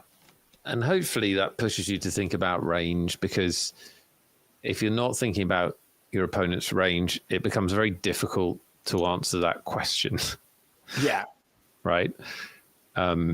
So, yeah, hopefully that gets you into the right mode of thinking. And that's the end of the poker content for tonight. That's it. Amor Mori, by the way, is our new chip leader. We have now had another chip leader. So for the first hour and 30 minutes of our show, it's been all Affligé. They have been the chip leader. But now we've had 2 different chip leaders in the last 3 minutes. And a very different final table, as you can see, as this is really anybody's tournament. And again, pay jump between third and first, well, just a mere 21K. Jesus. That is a big pay jump. Yeah. I mean, that is a big difference. 2 pay jumps, obviously. Yeah, you and I have commentated on enough poker where there have been times where people have bet the river, where you and I can see the cards, and I'm like, I don't know if this is a value bet or a bluff. Yeah. And I'm fairly certain they don't know either. I'll go you much further than that. I've made several bets in my life. What is that? I don't know. My hand has gone out. Chips have appeared in the middle of the table. I'm not sure what it is. Right. I think sometimes when you first start playing poker, a river comes off that's scary.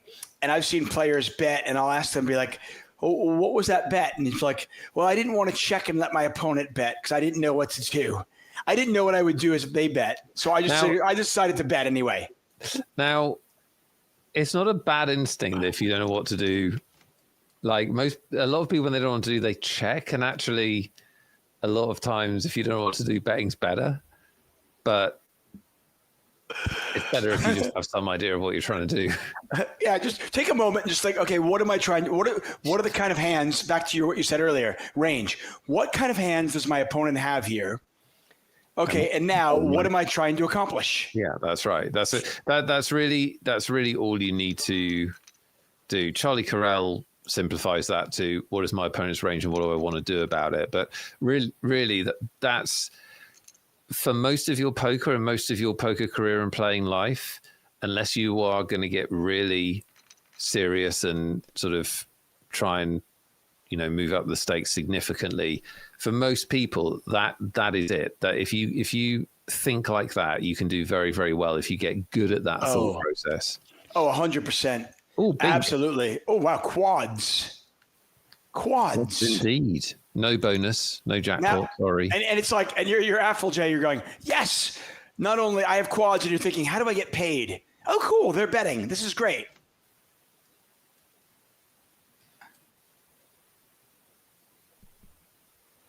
Yeah. Ones that just realize they're like, well, am I going to get a 5 to fold? Am I going to get ace high to fold? Probably not. Actually, a really needed pot for Afflejack. Yeah. Get off been on a pretty bad slide recently.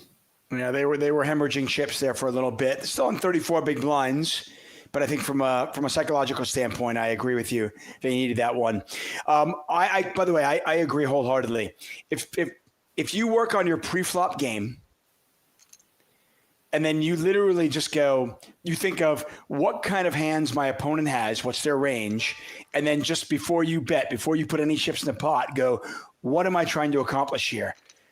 If you can just do those 3 things, you'll probably beat most like, mid-ish poker gamers. Well, also that thought process is something that you can just get better and better and better and better at. Like, it's very simple to kind of explain, but actually doing it at a high level is something that requires a lot of work. So, but having that structure is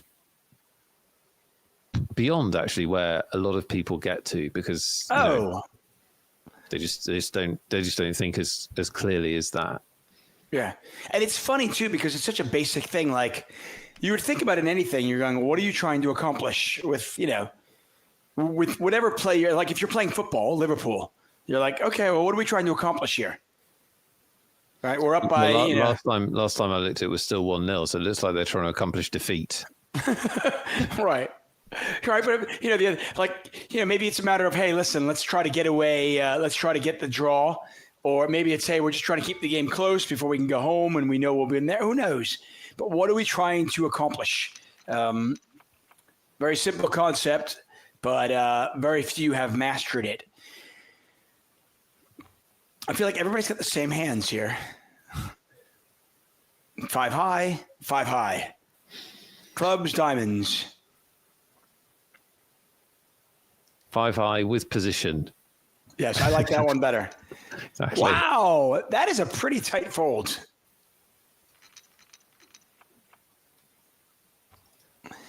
Like, I'm not going to lie. I'm in position with 5-4 suited. If you're just putting a normal raise out there and I'm 30 big blinds deep, I am like, yeah, this is awesome.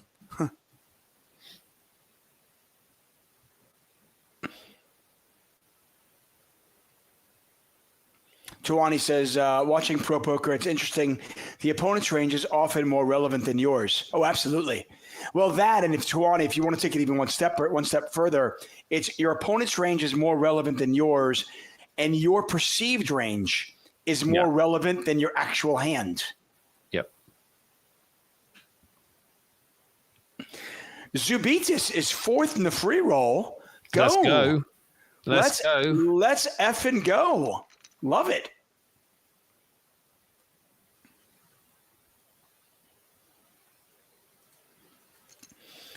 Three ways. I think Owuntadur was probably debating that 11th bullet, right? And they were like, I'm so glad I kept firing.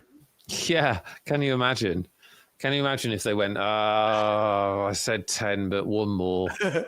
And now they're good for, what's their bounty count? Something like 9,000. So they're good for like $35,000 minimum. I mean, some action here, David. Yeah, no doubt about it. I mean, you got a flush draw versus top pair. There's a bet. There's a call. Ooh, another queen. Not a great bluff card. A more might just decide to realize your equity. I would check this back because you're not getting a jack to fold now, I don't think, unless you bet really large. I mean, you could go like 7 big blinds here and then bomb and then like all in on the river, but they decide to realize their equity. I like the check back. Keep it cheap.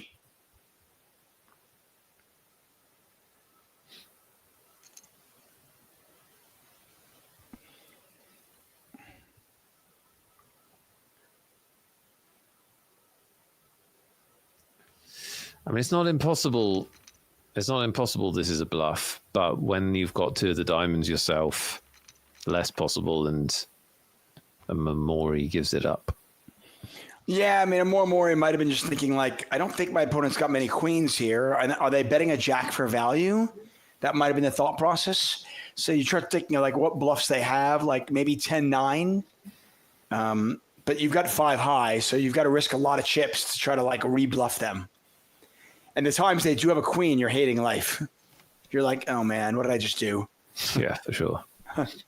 Gut shot here and backdoor diamonds for Affligé. Amore Mori with a pair of aces. I like that. I think you should call them that for the rest of it. That's it. Okay, I will do it. If you like it, I'm doing it. Neither player with a club in their hand.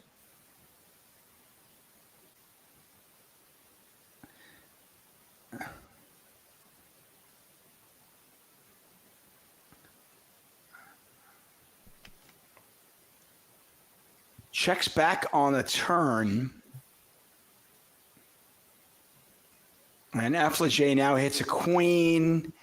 They do check this. That makes sense. And now the only question is, can a Mormori get a little bit of value out of it? They're going to try to squeeze a little bit of juice out of this orange. Yeah, they're going to go 7 big blinds into 12. And Affligé does give it up, and still nobody below 30 big blinds. But a three-way action. A Mormori is building a bit of a lead. Great final table for them, by the way, as they came in this final table 5th in chips. Yeah, this has gone exactly how they'd have drawn it up in their head last night. Good news, Nick. They are in the money in the free roll. Oh, wow. Bell. Yeah. Ring the bell. Who made it? Who made it? Okay. Tell us in chat if you made it. I'll give you a shout out. Nobody made it. That's sad. No, come on. We have an amazing chat. They crushed the free roll. Crush it. Colla Quintida is in 125th. Windings or Windings. I can never remember. I apologize. It's 25th. Nice. Harry Poker is in the money. Bougie just made it. In is in. You can spin up from here. Soul Shifter, are you really in 6th? That's amazing. Zubitis, are you really in 12th? That's amazing. Champagne Poker, you punted with Ace King. That's amazing. Wait, that's less amazing. Berber is in there. Josephine, Jamogi, Fox Force, and welcome 1985, Gummel, Babooin, And now I don't know if you're guessing or if you're actually in the free roll. I'm going to assume you're still in the free roll. Bougie's in there. 80 Gomez is in there. And how many people cashed? Cindy Bear is better. I don't know, David, because I don't know if they're in the free roll or if they think they're in a competition. If they put like something descriptive or they put after the number, then I think they're definitely in the free roll. Otherwise, I'm never sure. Who knows? Flush draw here for Affligé. A more with a gut shot. No diamond in their hand, though. Wayne Noonan is still there. I love it. Go get it, guys. Let's see if somebody can. We might be here long enough to see a winner. We definitely might. I think what we're going to do is we're going to celebrate their free roll achievements by giving away another ticket. We'll just see how this plays out as Affligit makes a flush. Cola Quintita says, first time I've ever cast your free roll. Well, first Nice. time of many. There you go. Listen, Cola Quintita, you just popped that cherry. Now it's easy for you.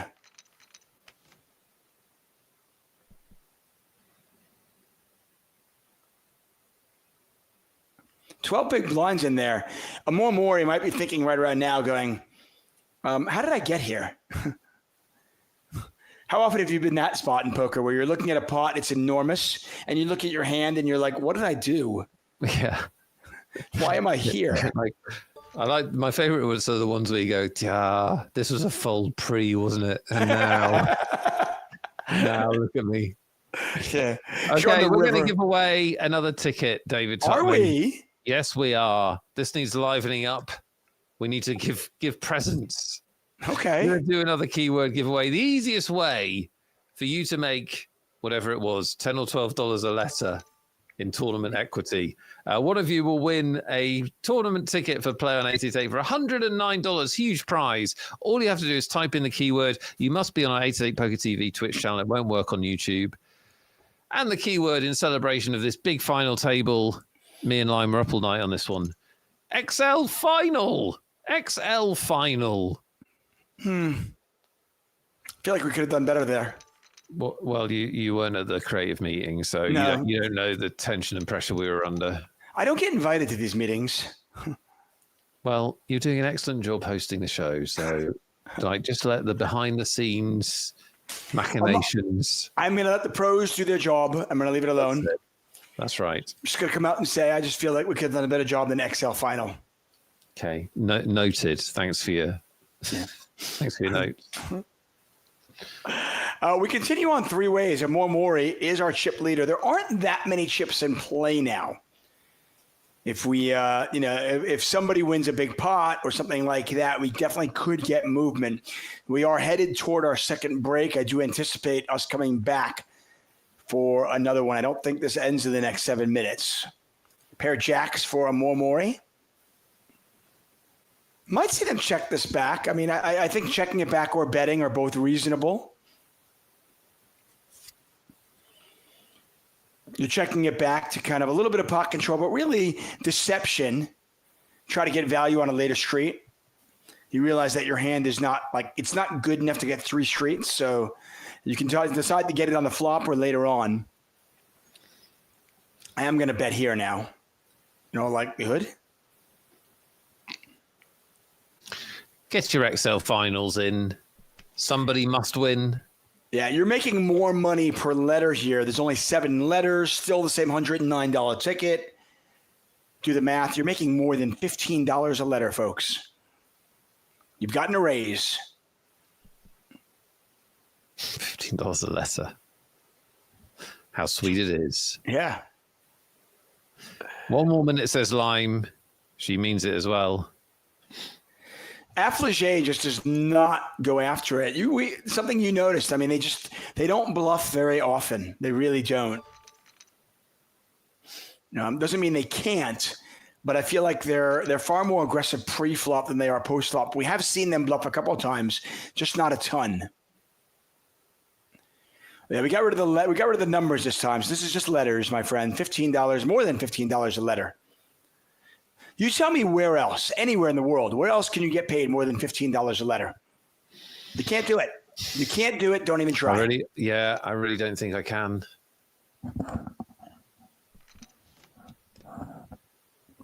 You can AI that if you want. Go ahead and check it out. What, dear AI, where can I get more than $15 a letter? Yeah. It's a very fair point. Somebody's going to do it. One person's going to do it. When's it happening, Lime? I'm like here on the edge of my seat. It's going to happen soon. Ask Trash Pets says I get paid to Here do we nothing. go, David. Okay, I'll stop talking. Come on. I'm in. Netty 111. Netty. Congratulations, you have won. Yeah. Goo. Let's go. I love it. Well done. Pair of fives here for 01 to there. Straight draw for a more. This could get a little bit interesting depending on if any chips go in the pot, and they do. Just under 3 big blinds. See if a more wants to raise this or just call. They do have ace high. They might think that's enough to just call. They're going to just call. I'm actually betting this for value if it checks to me, by the way, if I'm a 1 to der. I mean, you've got a good 5. I think you can get called by a 3, a 4, maybe occasionally ace high. A lot of draws missed, right? If somebody had a 6 there or diamonds. Yeah, I think those are the value bets that we see players struggle to make. I think it's fair to say we watch a lot of these final tables when it gets, 4-handed, 3-handed heads up, because those are the value bets that you're not in those spots very often if you play a lot of MTTs because you're playing full ring most of the time, so you don't have that kind of hand as much. So that's the adjustment we often see, we see a lack of, I think. Yeah, and listen, I mean, I think that's a fair adjustment. Oh, Apple J is having internet issues. They did not raise. This is bad. Wait, there's 2 possibilities here. One is they're having internet issues. The other is there was a party in Affligit's house that started when they hit the 50 grand bounty. And they just went like... Yeah. They are passed out. I'm not saying that is the situation. I'm just saying I'm imagining being in their shoes and you can see how it could happen. Right. There's like 33 people at their house right now partying, having a great time, hanging from the chandelier, swinging on the fan, right? Exactly. They tried to play poker for a while and now they've reached the point where it's just not happening. Right. I won 50K in the bounty. I've got 25K locked up here. I don't care. Right. Oh, dear. Well, we are heads up for a bit here. But I think what you said was really, really interesting because it's fair. I think a lot of times we do dismiss the fact that most of these players have a ton of experience playing 9-handed, 8-handed, 6-handed maybe. But playing 3-handed, you have to make those adjustments and start going for thinner value. Yeah. And a lot of these players just don't have the experience doing that. Well, you're just not playing hands like King 5 suited very often and then like having to decide whether you bet the 5 for value or not. Like it's just not a big part of what you're doing as an MTT player. So when it goes short-handed at the end, you do see some leaks in some players' games. Yeah. And if you're wondering how to get more experience doing that, I'll give you 2 ways to do it. Number 1, play short-handed poker. And a great way to do that is playing sit and goes, where you are going to get 5-handed, 4-handed, 3-handed a ton. Although I will say that when you're playing sit and goes, a lot of times you're just not deep enough to do anything but just move all in. So that can be weird as well. Yes, Harry Poker. He wanted a deal, Affiliate, and we just don't know, do we? We just don't know why he or she. We just don't know why they're seeing out. I prefer to go with Nick's hypothesis. I think the fact that they're having such a good time, they know they've already locked up $85,000, and they're like, listen, just let me know. I'm partying here. Let me know. Let me know how it turns out. Yeah, I mean, maybe, hey, listen, maybe there'll be a cooler and I'll come in second. I'm okay with that. Either way, maybe we'll find out after the break. Three-handed poker and the conclusion, hopefully, when we return. The more I learn about the game, the more I realize how I underestimated how important position really is. Position in poker determines whether you're first or second to act. So at the table, the first few positions are an early position, under the gun, +1 or 2, depending on how big the table is. And then it becomes middle position, so hijack, cutoff, button. And then you have the blinds, small blind and big blind. When I first started playing poker, I was more interested in whether my hand was good or bad. And the flop was good or bad for my hand. Did I make the nuts? Did I not? Should I bluff? Whatever. I didn't really think that much about position. I knew it was something, people told me it was important, but I never really figured out why it was important.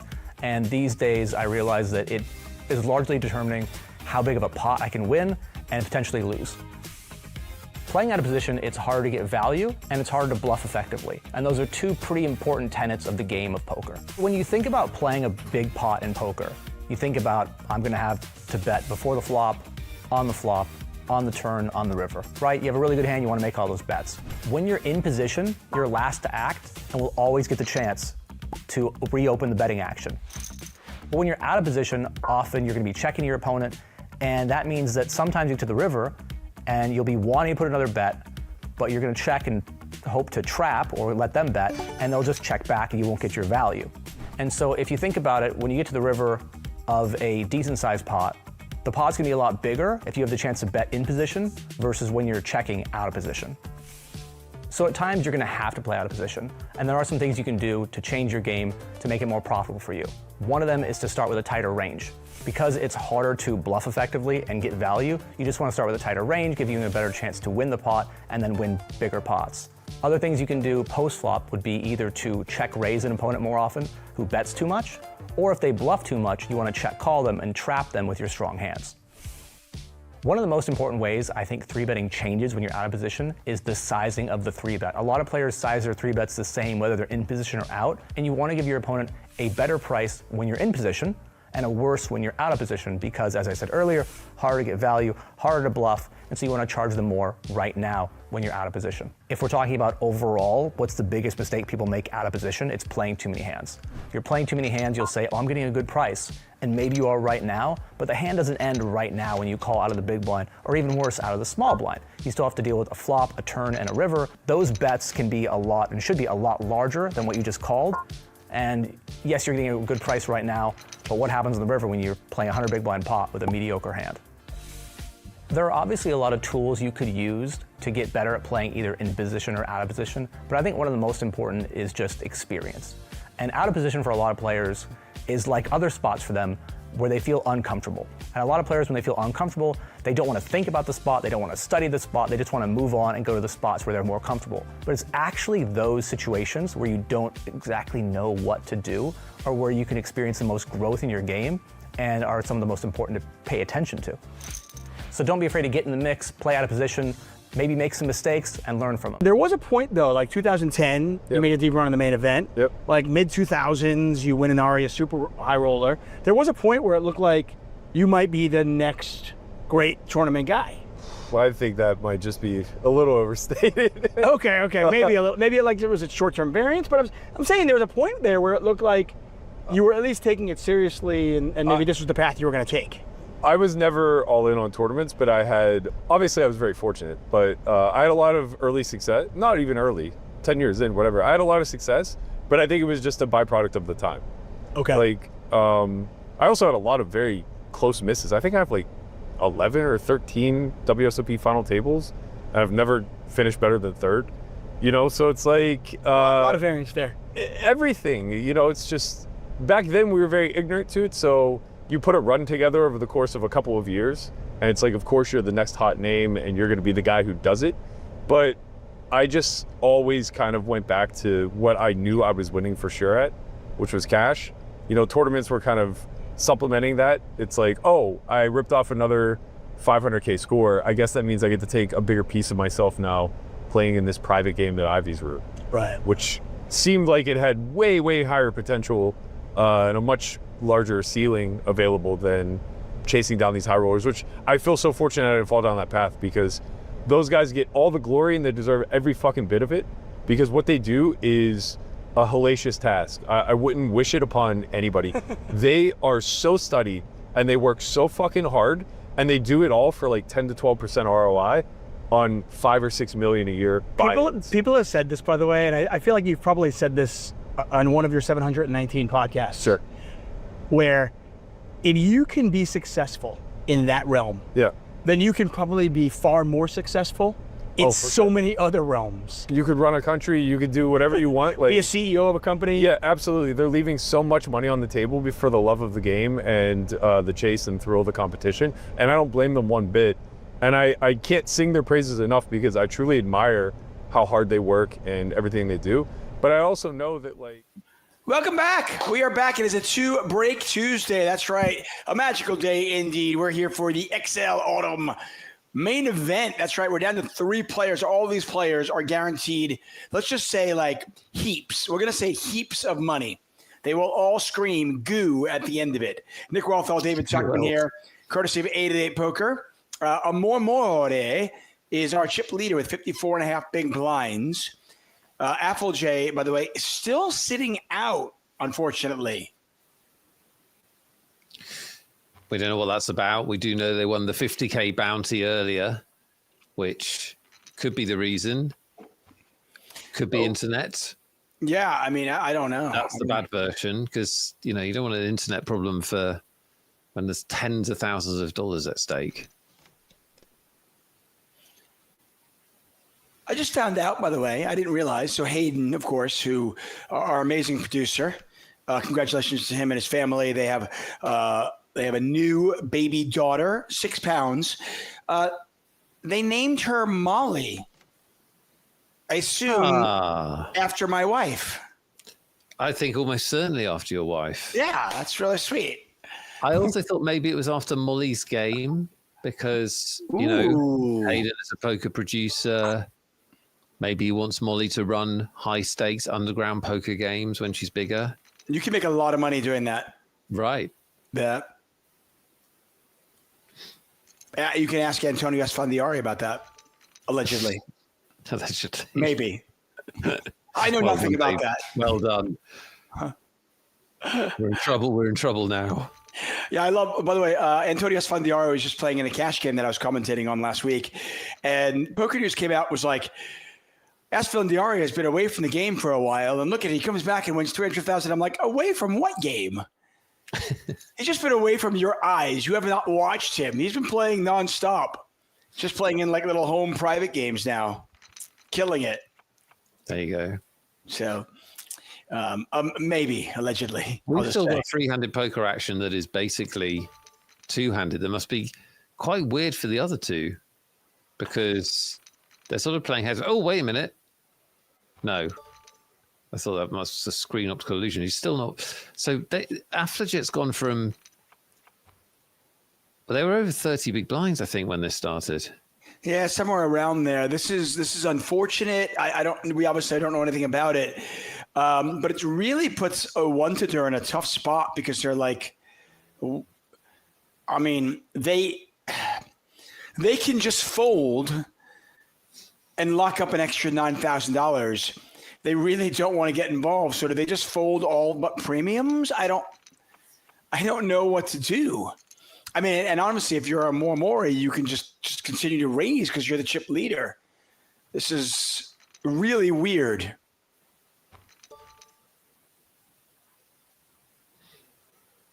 And from a moral, ethical standpoint, I don't really know what you can do.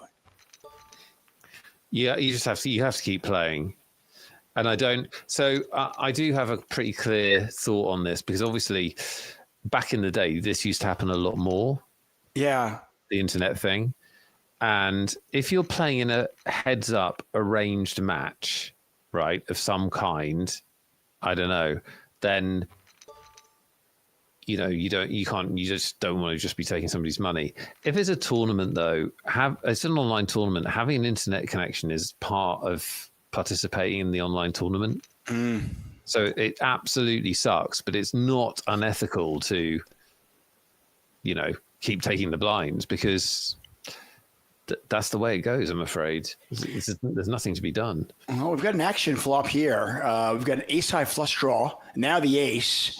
A 1 to dir with a pair of kings. And again, kind of a weird spot, because you're like, well, I've got a real hand though, but there's a player over here who's not even playing.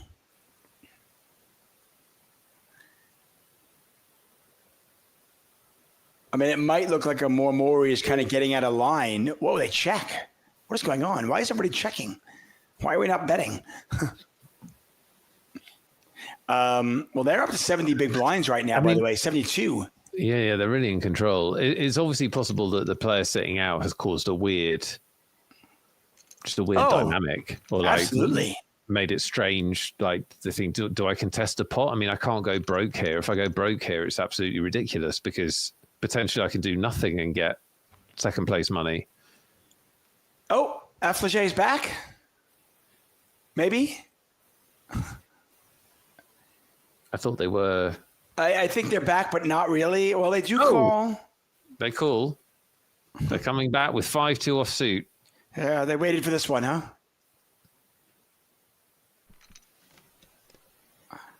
Wow, Mori did not raise. Yeah, I think the sitting out aspect has really kind of created an interesting, strange dynamic here. Yeah, really weird. I'd love to get the story. I'd love to know if they just had an internet problem, or if they were doing some early celebrating, or what happened. I hope it was the early celebrating. Who knows? By the way, Affligé, if you do listen to this, come in our chat next Monday and let us know what it was. We'll shower praise upon you, because no matter what happens here, you're locked up $85,000. So as far as I'm concerned, you're a winner. By the way, a lot going on this week here on our Twitch channel. As always, we got brand new Stream Team member Jesus Ramos Elcher taking on Cash Game Guru Komodo Dragon Jesus. That's Blast Off Wednesday. That'll be tomorrow. Nice. You can bet channel points, by the way, on your favorite. Get more channel points. And then Thursday through Sunday this week, 888 Poker TV is bringing you full coverage of the UKPL 888 Poker event in Liverpool.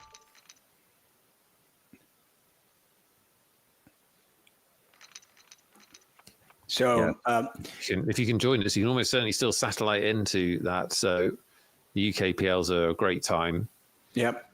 Yeah, the 2025 locations and dates are confirmed. You can click on the link in the chat if you want to get in on that. Like, this is a shove.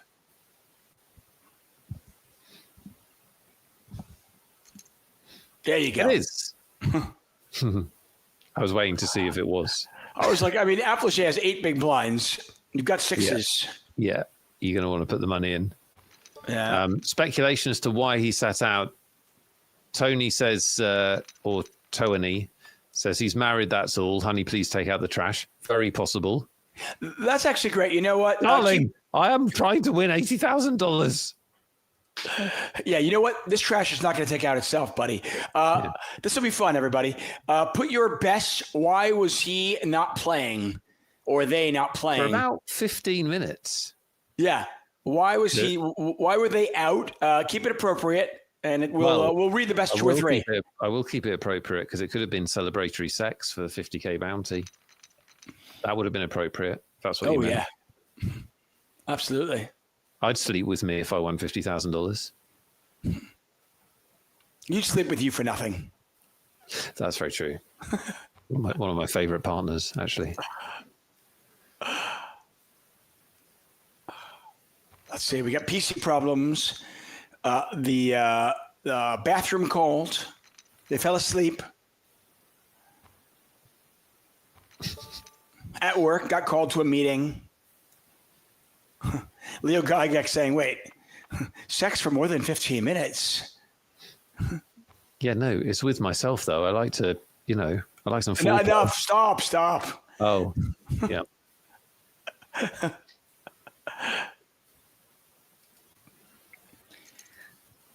Oh, whatever the reason was, Mori certainly benefited from that as they are on about 60 big blinds. A 1-to-der on now 20-ish. Top pair here for Mori. A 1-to-der with the overcard and the gut shot.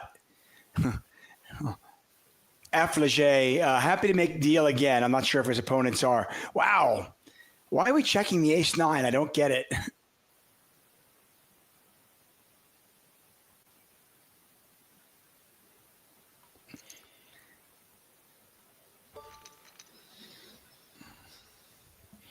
Dame Magay says, abducted by aliens. I like that. More exciting. Yeah.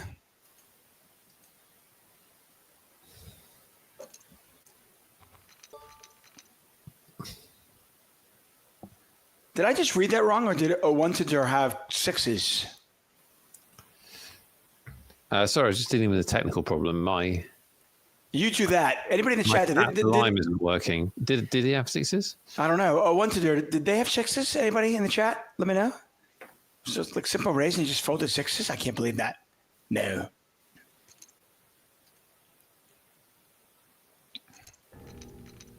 Oh, we got Nolan here. King 4 versus Queen 4. Hold on. Queen. Double up.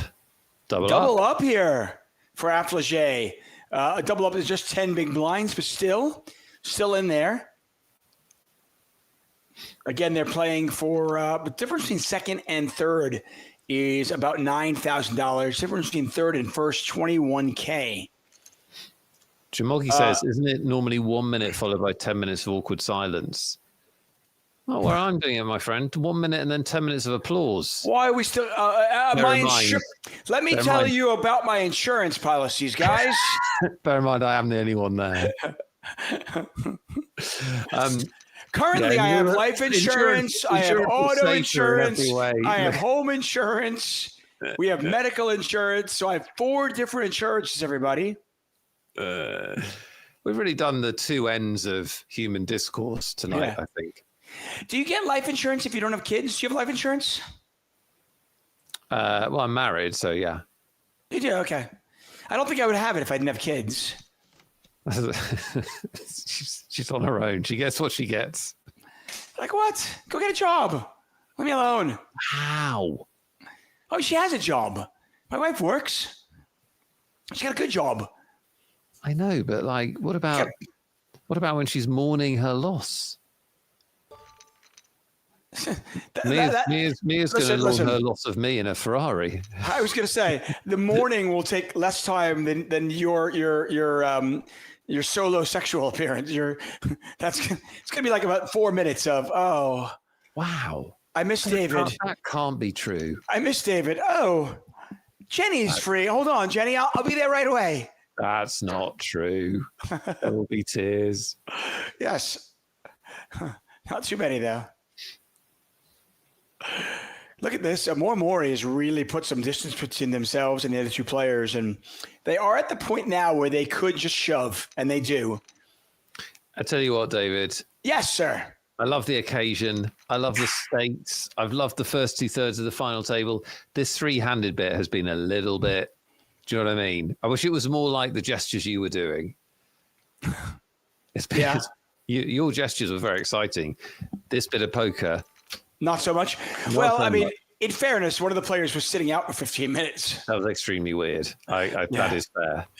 And it almost made it where a 1-to-der could not play a hand. They were like, what do I do here? Right. Yeah. Impossible, because you can't go bust when someone is literally not playing. That would be really bad. Right. It worked really well for Mori, who's on 66 big blinds now.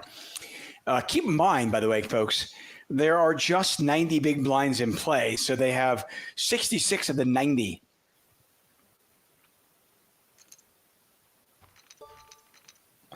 Paulo Andre says, wait, ace-6, 10 big blinds?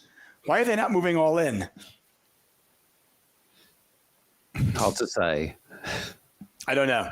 I mean, I will tell you this. If I had ace-6 and I had internet issues or I just had something else going on, that would definitely be going all in because I'm like, okay, let me get some chips. That's a very good point, actually. It's like curiouser and curiouser, isn't it? Right. If I had internet issues or I was just ready to go, I would most definitely not be waiting for a premium. Hey, maybe it was taking out the track. Maybe they had something fixed, like they had to pick up their kid from school, or they had to run some sort of error or something like they just couldn't move it. Didn't expect to get this far in the tournament. Maybe it's something like that. I don't know. Yeah, my kid can wait for 50,000. Yeah, whatever it was, first prize 45.5. Like, listen, wait. I'll get you ice cream for 45.5. That's what you'd say. Right, listen, bud. I'll go get you a milkshake afterwards. Don't worry about it. Hey, who's still in the free roll? How many players are left? Oh, good point. Forgot all about it. Yeah. Well, we're not usually here still. Free roll call. Anyone still in? We must be very deep by now. We are in uncharted territory at this point. I mean, we have explored we've explored space. We've now gone beyond our realm. We are in uncharted territory. Look at our chat crushing the free roll. How many are left in? Because 22 Zorro is 21st, Jamogi 76th, Harry Poker is 85th, Wayne Nooney is 39th, and Berber is 27th. Bad luck to Ex Merciless and Zabitis, who I think both made the money. But how many are left, people? Because somebody will tell us. We must be getting to the serious end. Yeah, I'm certain somebody will tell us here. All in from Fox 01 Force to there. just tripled up. Go get it, Fox Force.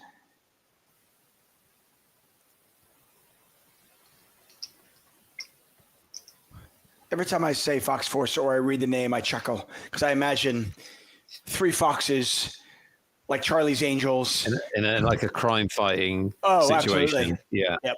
I would definitely watch. I would absolutely watch that show. Yeah. Day one movie attendance. Fox Force.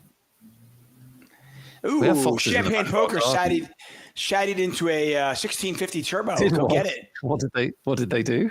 They saddied it into a $16.50 turbo. Saddied. Yeah. Yeah. It sounded different the first time you said it. Oh, did it? Oh, Lime says Fox Force 5 is the pilot that Mia Wallace is that she described to Vincent Vaughn in Pulp Fiction. So none of our comments are changing on that basis. I'm still going to go and see it. I'm still, yeah. Fox Force. Got it. Happy Ray 71 says shattered. Oh, is that what it sounded like I said? Fair enough. Listen, I cannot be expected to commentate and enunciate 2 hours and 18 minutes into a show. That's very fair. So. Oh, we got a call. 10-3 is the one Alpha J's been waiting for. No, it's over. Pair of 6 is on the river. It's over. Wow. Affligate was like, you know what, 10 high, that looks good. And they got it in good. Yes. They got it in good. One to do is going to pick up an extra $155. Wait, how much did Affligate or Affligate, we don't know, how much did they win, David Totman? Well, they are too legit because they picked up with the bounties and third place money. Wait for it, folks. $85,000. Wow. 85? Wow. Yeah. Well done. $85,000 they just won. A $250 tournament. That's pretty sweet. This one could get interesting here. I mean, you've got about a 3-1 chip advantage for a Mori. They've got the overs and the gut shot. A 1-2's got top pair.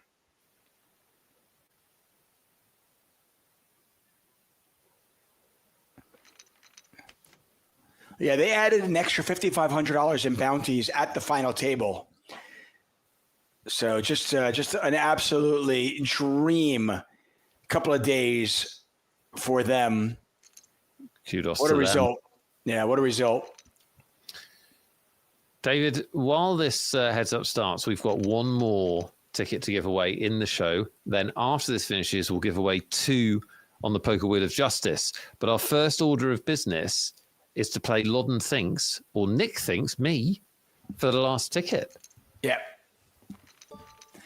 I wonder they're just folded top pair. Now, it was kind of a straighty board, but still a pretty tight fold. Sorry, I got in the way of poker. You guys know the rules. Very simple. You can answer once. You can answer over at YouTube or at Twitch. You can only answer once. Did I say you can only answer once? Yeah, just once. You got to guess what Nick thinks. Climb inside his head. Nick. Yes. I have either a fun fantasy football related question or a Liverpool question for you. You choose. It's choose your own adventure, my friend. Oh, God, our chat's going to hate either. Yeah. I'm going to have to go Liverpool only because at least some of the chat will know a bit about football, whereas they won't know about American football and they'll get really sad and upset. Okay, well, here you go. You got it. You said that it was a Champions League game today for Liverpool. They lost 1-0, unfortunately, for Liverpool fans. Sorry. Bad. Bad. Right. No goo for them. No goo. But in the history of Liverpool Football Club, how many Champions League games have they won? In the history of Liverpool football, how many Champions League, specifically Champions League, how many Champions League games have Liverpool won? So Champions League. So I'm not counting the European Cup. I'm counting after it was rebranded, chat, just so you know. There you go. So after the rebrand, when it was Champions League, how many games has Liverpool won in the Champions League?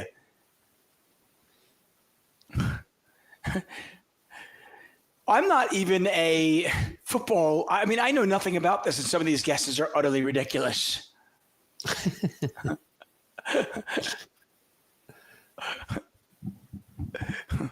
So what is it? Guys, this is not Premiership. This is not friendlies. This is just the Champions League, folks. Just the Champions League since the rebrand. Just the Champions League. Yes. One of you is going to win a $109 ticket. So Get serious. Like me, I'm seriously thinking of the answer. Yeah, now, and this is a question that obviously Nick is, he knows a little bit about it. So maybe Google does help you on this one. Maybe not. Who knows?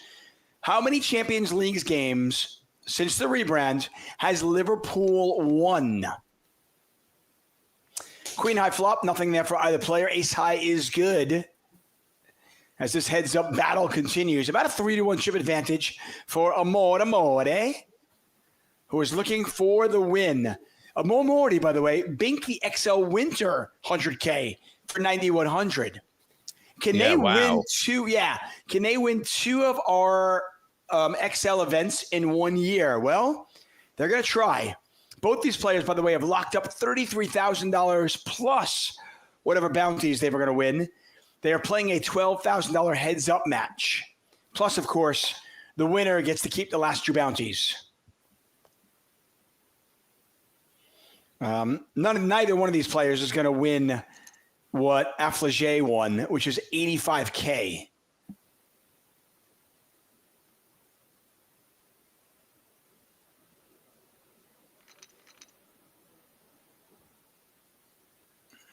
I think this is a pretty good question, right? Yeah, it's a good question. I thought so. Yeah. Doing some maths, which is very, very bad web streaming, isn't it? Just a man doing maths. No, please. I mean, I think it was last week or the week before that where you asked me a question and I was like MIA for a good 7 minutes. Okay, well, my answer is in. The answer is in, folks. If your answer is not in, get it in quick because Lime Ricky will close that contest shortly. And once she does, it's over. Yeah, she won't just let you in. No, once it's gone, it's gone. Closed and your life is over, basically.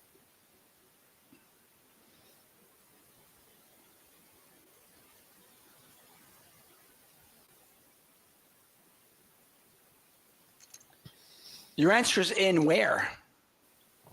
Oh, that was a technical problem. I don't have the producer chat. It's in WhatsApp. Oh, there you go. I was like, I went to go look to see what your answer was, and I was like, are you going to let Lime know what the answer is? Because Yeah, She's my gonna hate answer you is in otherwise. my head. That's There the you point. go. Isn't it? No, it's in the WhatsApp. Ah, there we go. I see it.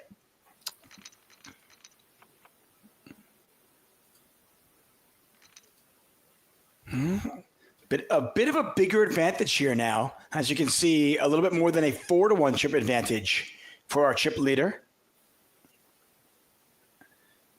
A 1-0, by the way. Probably pretty happy they fired that 11th bullet, despite their partner going, I thought you said 10. I thought you said if you didn't win on the 10th, you're going to quit. I don't think you should go 11, honey. And they went 11, and look. Look what happened. See, the moral of the story, don't ever quit. Always turn it up to 11. That's the moral of the story. Yeah. Ian Simpson would be proud. Yeah. Yes, he would. Yeah, Ian has no problem firing many, many bullets if he thinks he is positive EV. Well, this is it. Technically, if you think you are positive EV, you've got an edge on the tournament, then each bullet is a new positive EV equation. So you should never stop firing bullets. Now, the problem with that is there's two problems. One is you need to be very sure that you do have positive EV, which poker players are sometimes quite bad at judging. And second of all, you still have to be playing well. So Ian, because he's incredibly experienced, will still be playing well on his 5th bullet. You, who's like taken a fixed amount of money to a live tournament after 3 bullets, thinking, "Oh, shall I get money out and play another?" You may well not be playing well. Yeah, that's feeling the loss.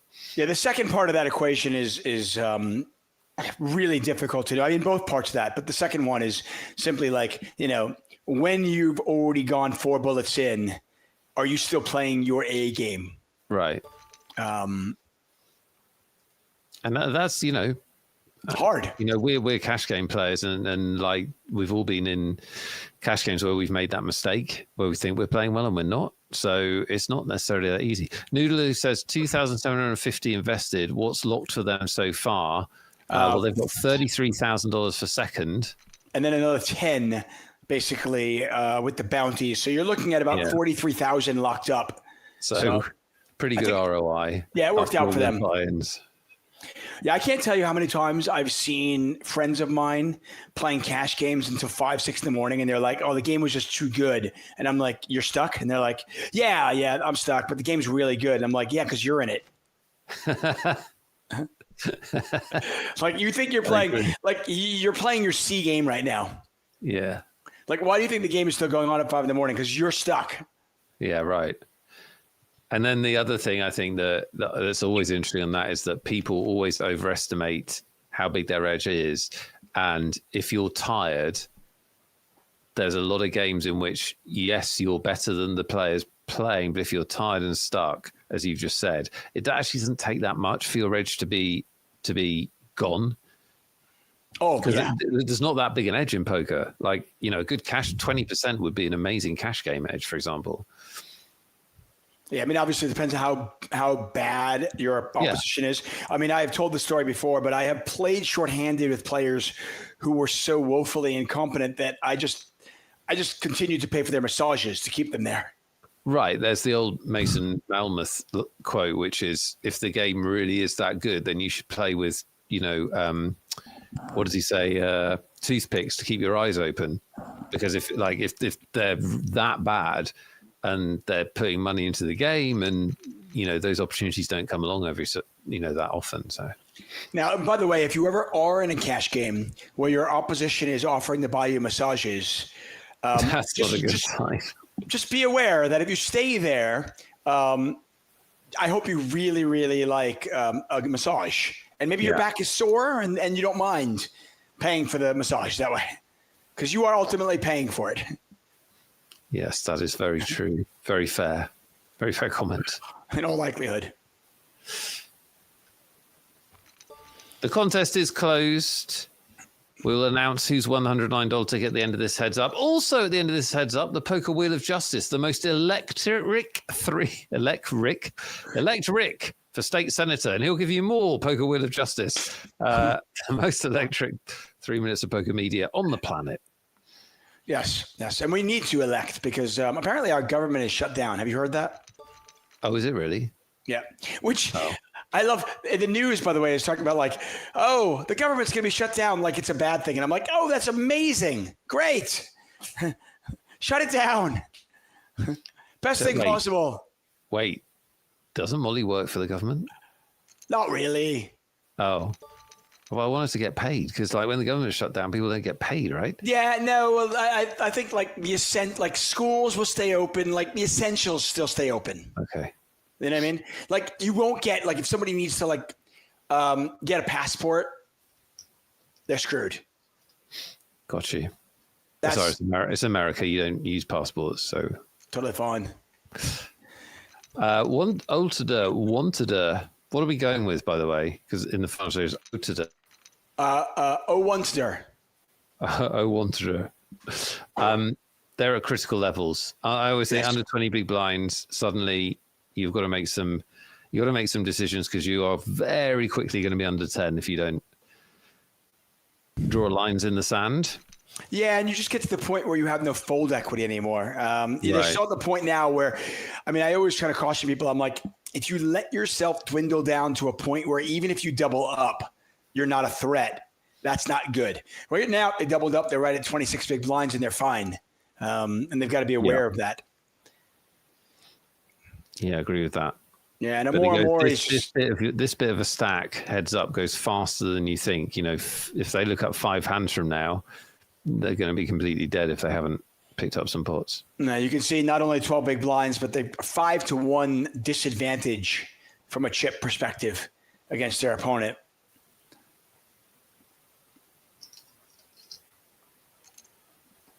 And Amor is going to keep firing here, and Wanted. I think if they were going to continue on with Jack 10, maybe they would have wanted to raise that one as opposed to just call.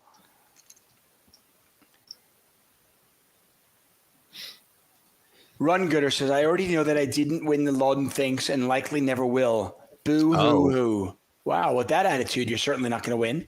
How about a little bit of positivity? They're trying to reverse jinx. That's what they're trying. Negative nanny there. Wanted has a hand, but probably not a customer. No, I mean, I can see a limp and then the shove and then the fold, but we'll see. I like the fact that Amor has adjusted and is limping with the effective stack being as low as it is. There's the raise.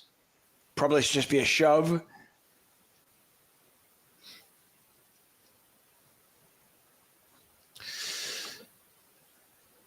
Yeah, they're just they're really trying to get action. Yeah, with their first big hand they've seen for ages. Yeah, they have been a bit card dead. I mean, there is that, and that's it's not fun, obviously, when you're card dead and you're in a situation where you can't hide.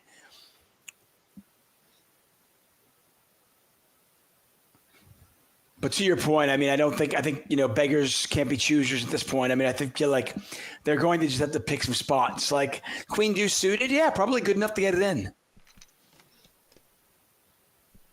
And instead, they let their opponent see a flop, and Amor flops the world, pair and a flush draw.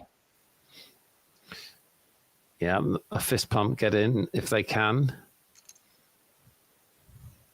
Heads up, of course. The Pokeman says it's the year of Romania. I don't know what that's in reference to, but I love Romania. I've been there. Beautiful country. We've all been there. Yeah. 888. Yeah, we go to Bucharest often. We do.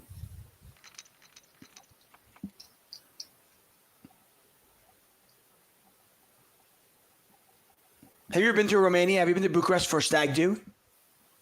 No. No. Apparently, it's a big destination for that.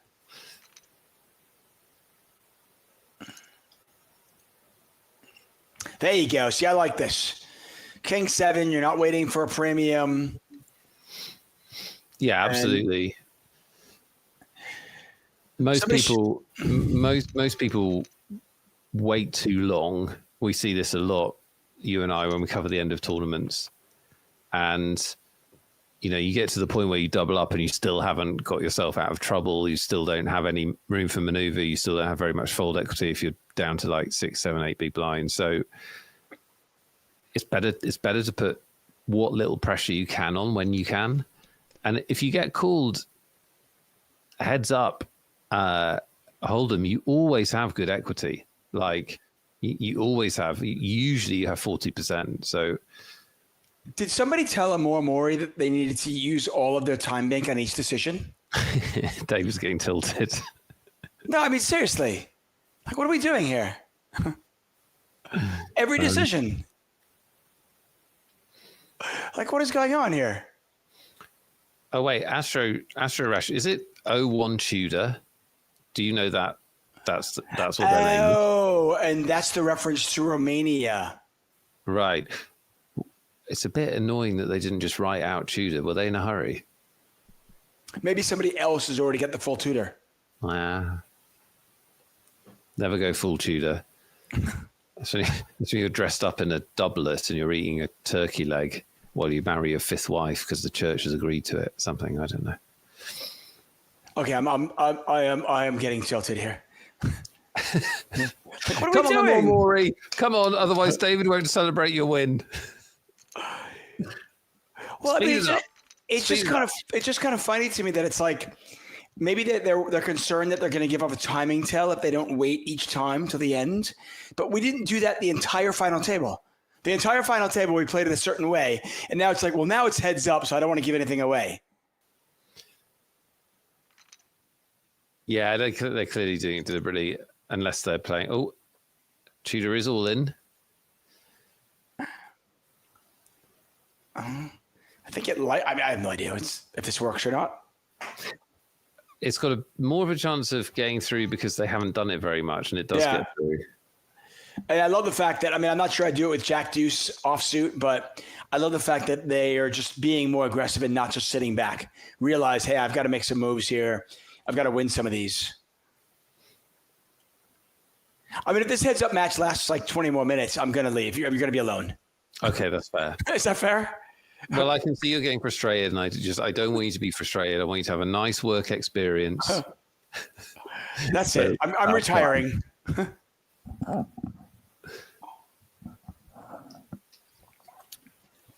Crazy Scotsman says, Nick and David, why do you always want it to finish quickly? We don't, actually. I actually think the perfect show length, when the shows are less than like an hour long, I'm like, that was too quick. Yeah, I think like an hour and 40 minutes is usually a perfect show length. It's like it's the perfect length for a movie or a Magic Monday. It's a great length. It's online poker. You're getting a lot of hands, Exactly. If it's going on 2.5, 3 hours, just sometimes the poker is just not as interesting. And I want interesting poker. If it's 4 hours of great poker, hey, I'm here for it. I'm here for it if it's not either. Agree. Well, we've watched enough heads up to know that Tudor's been struggling here, not hitting many hands, super low stacked, but it can all change. There's no guarantee that Mori is going to put this away. Well, this will be, I imagine, a little stab at it if you're a Mori, and if you're a Tudor, it's a pretty easy shove. They're just going to call. They do hit the 10, and it's an interesting turn card as a Mori has picked up a flush draw and a straight draw for that matter. Leo has given the poker a poor review tonight. I mean, listen, the stakes are amazing. The tournament is fantastic. The hosts are gorgeous. Very true. You guys are all beautiful as well. Yeah. The poker, what are you going to do? What are you going to do? Oh, man. Running 2 pair here for a 1 Tudor and or 1 Tudor, sorry, and Mori has made the straight. Collar Quintada does point out the poker was better earlier. You're absolutely right. It's just the closing stages. Is this the death knockings? Certainly could be. I mean, I've got 2 pair. It might just be a situation where you're just like, what am I going to do? I can't fold 2 pair here. You got it. Could well be. Yep. If Tudor makes this call, it could just be like a sigh. I don't know what else to do. They do call. They do. And that is it. Wow. And Mori has won it. They have. They've won the XL main event for autumn. Well done to them. There are no losers, though. No. Huge payouts for both players. No losers in this one at all. They're going to take home the final 2 bounties. So an extra $655 when it's all said and done. First, we'll give you Tudor's finish off. They're going to take home. They fired 11 bullets, by the way, and it was well worth it because they are taking home, when it's all said and done, about $43,000. Our champion, Amori, they came into this final table 5th in chips. And with the bounties and first place, they are going to take home just under $60,000. Wow. Fantastic. Well done. That is a lot of goo. Well done for them. Really a lot of goo. Adds the XL Autumn title to their XL Winter 100K win. Yeah. They like our big tournaments. Who doesn't? I'll tell you what else people like, David Tuckman. They like winning prizes. They do like that.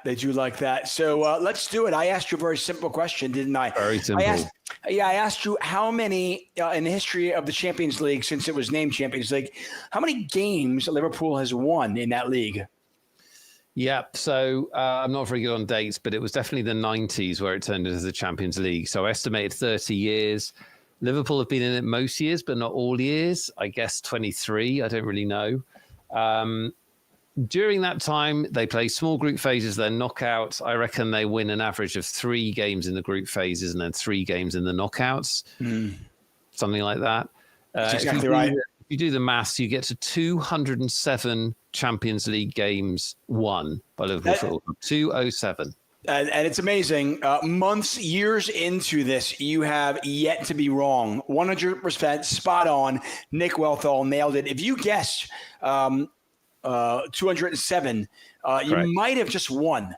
In actuality, our winner is, wow, there were a lot that were close, but Cat W1 nailed it. They climbed inside your brain. Welcome, Cat. Yeah, they said 207, so you have won. As always, if you win a ticket, make sure your whispers are not set to private so Lime Ricky can get a hold of you and you can get your ticket. Just when you thought it was over, just when you thought the excitement was over, no, we have more for you guys. Guess what's next? The magical thing about this Magic Monday / Magic Tuesday is it ends with the most magical bit, the poker wheel of justice. If you don't know what I'm talking about, all you need to do is take 4,000 Twitch points between now and next week's show, exchange them for an entry on here, and you could be in line to win a $109 ticket. Somebody on this wheel is about to do just that. David is revving the siren. Spin the wheel.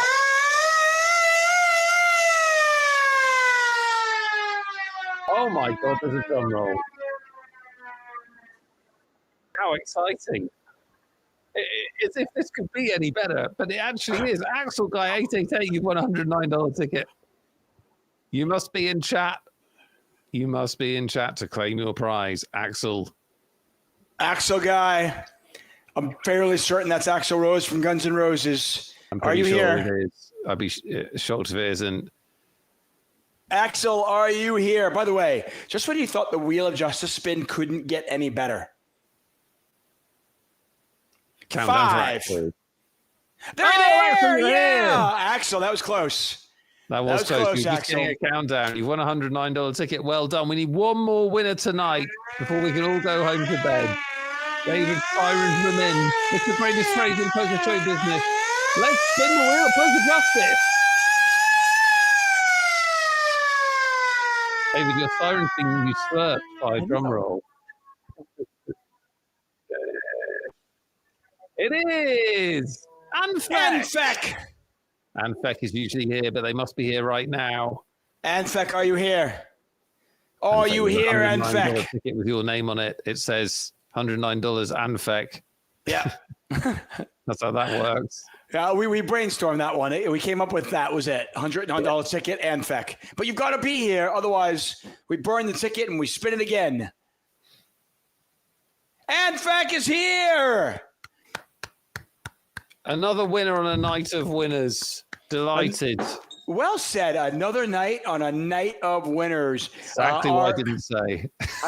You didn't say that. Momore has won their second XL event of the year. This one good for about $60,000. Let's not forget Afflejet, by the way, who took home about $85,000. Maybe next time it'll be you. For everybody here at 8-A-Day Poker, for Lime, Ricky, for Wendy, for Hayden, congratulations. And, of course, for Nick Wethel, I am David Tuckman. Good night. Good night.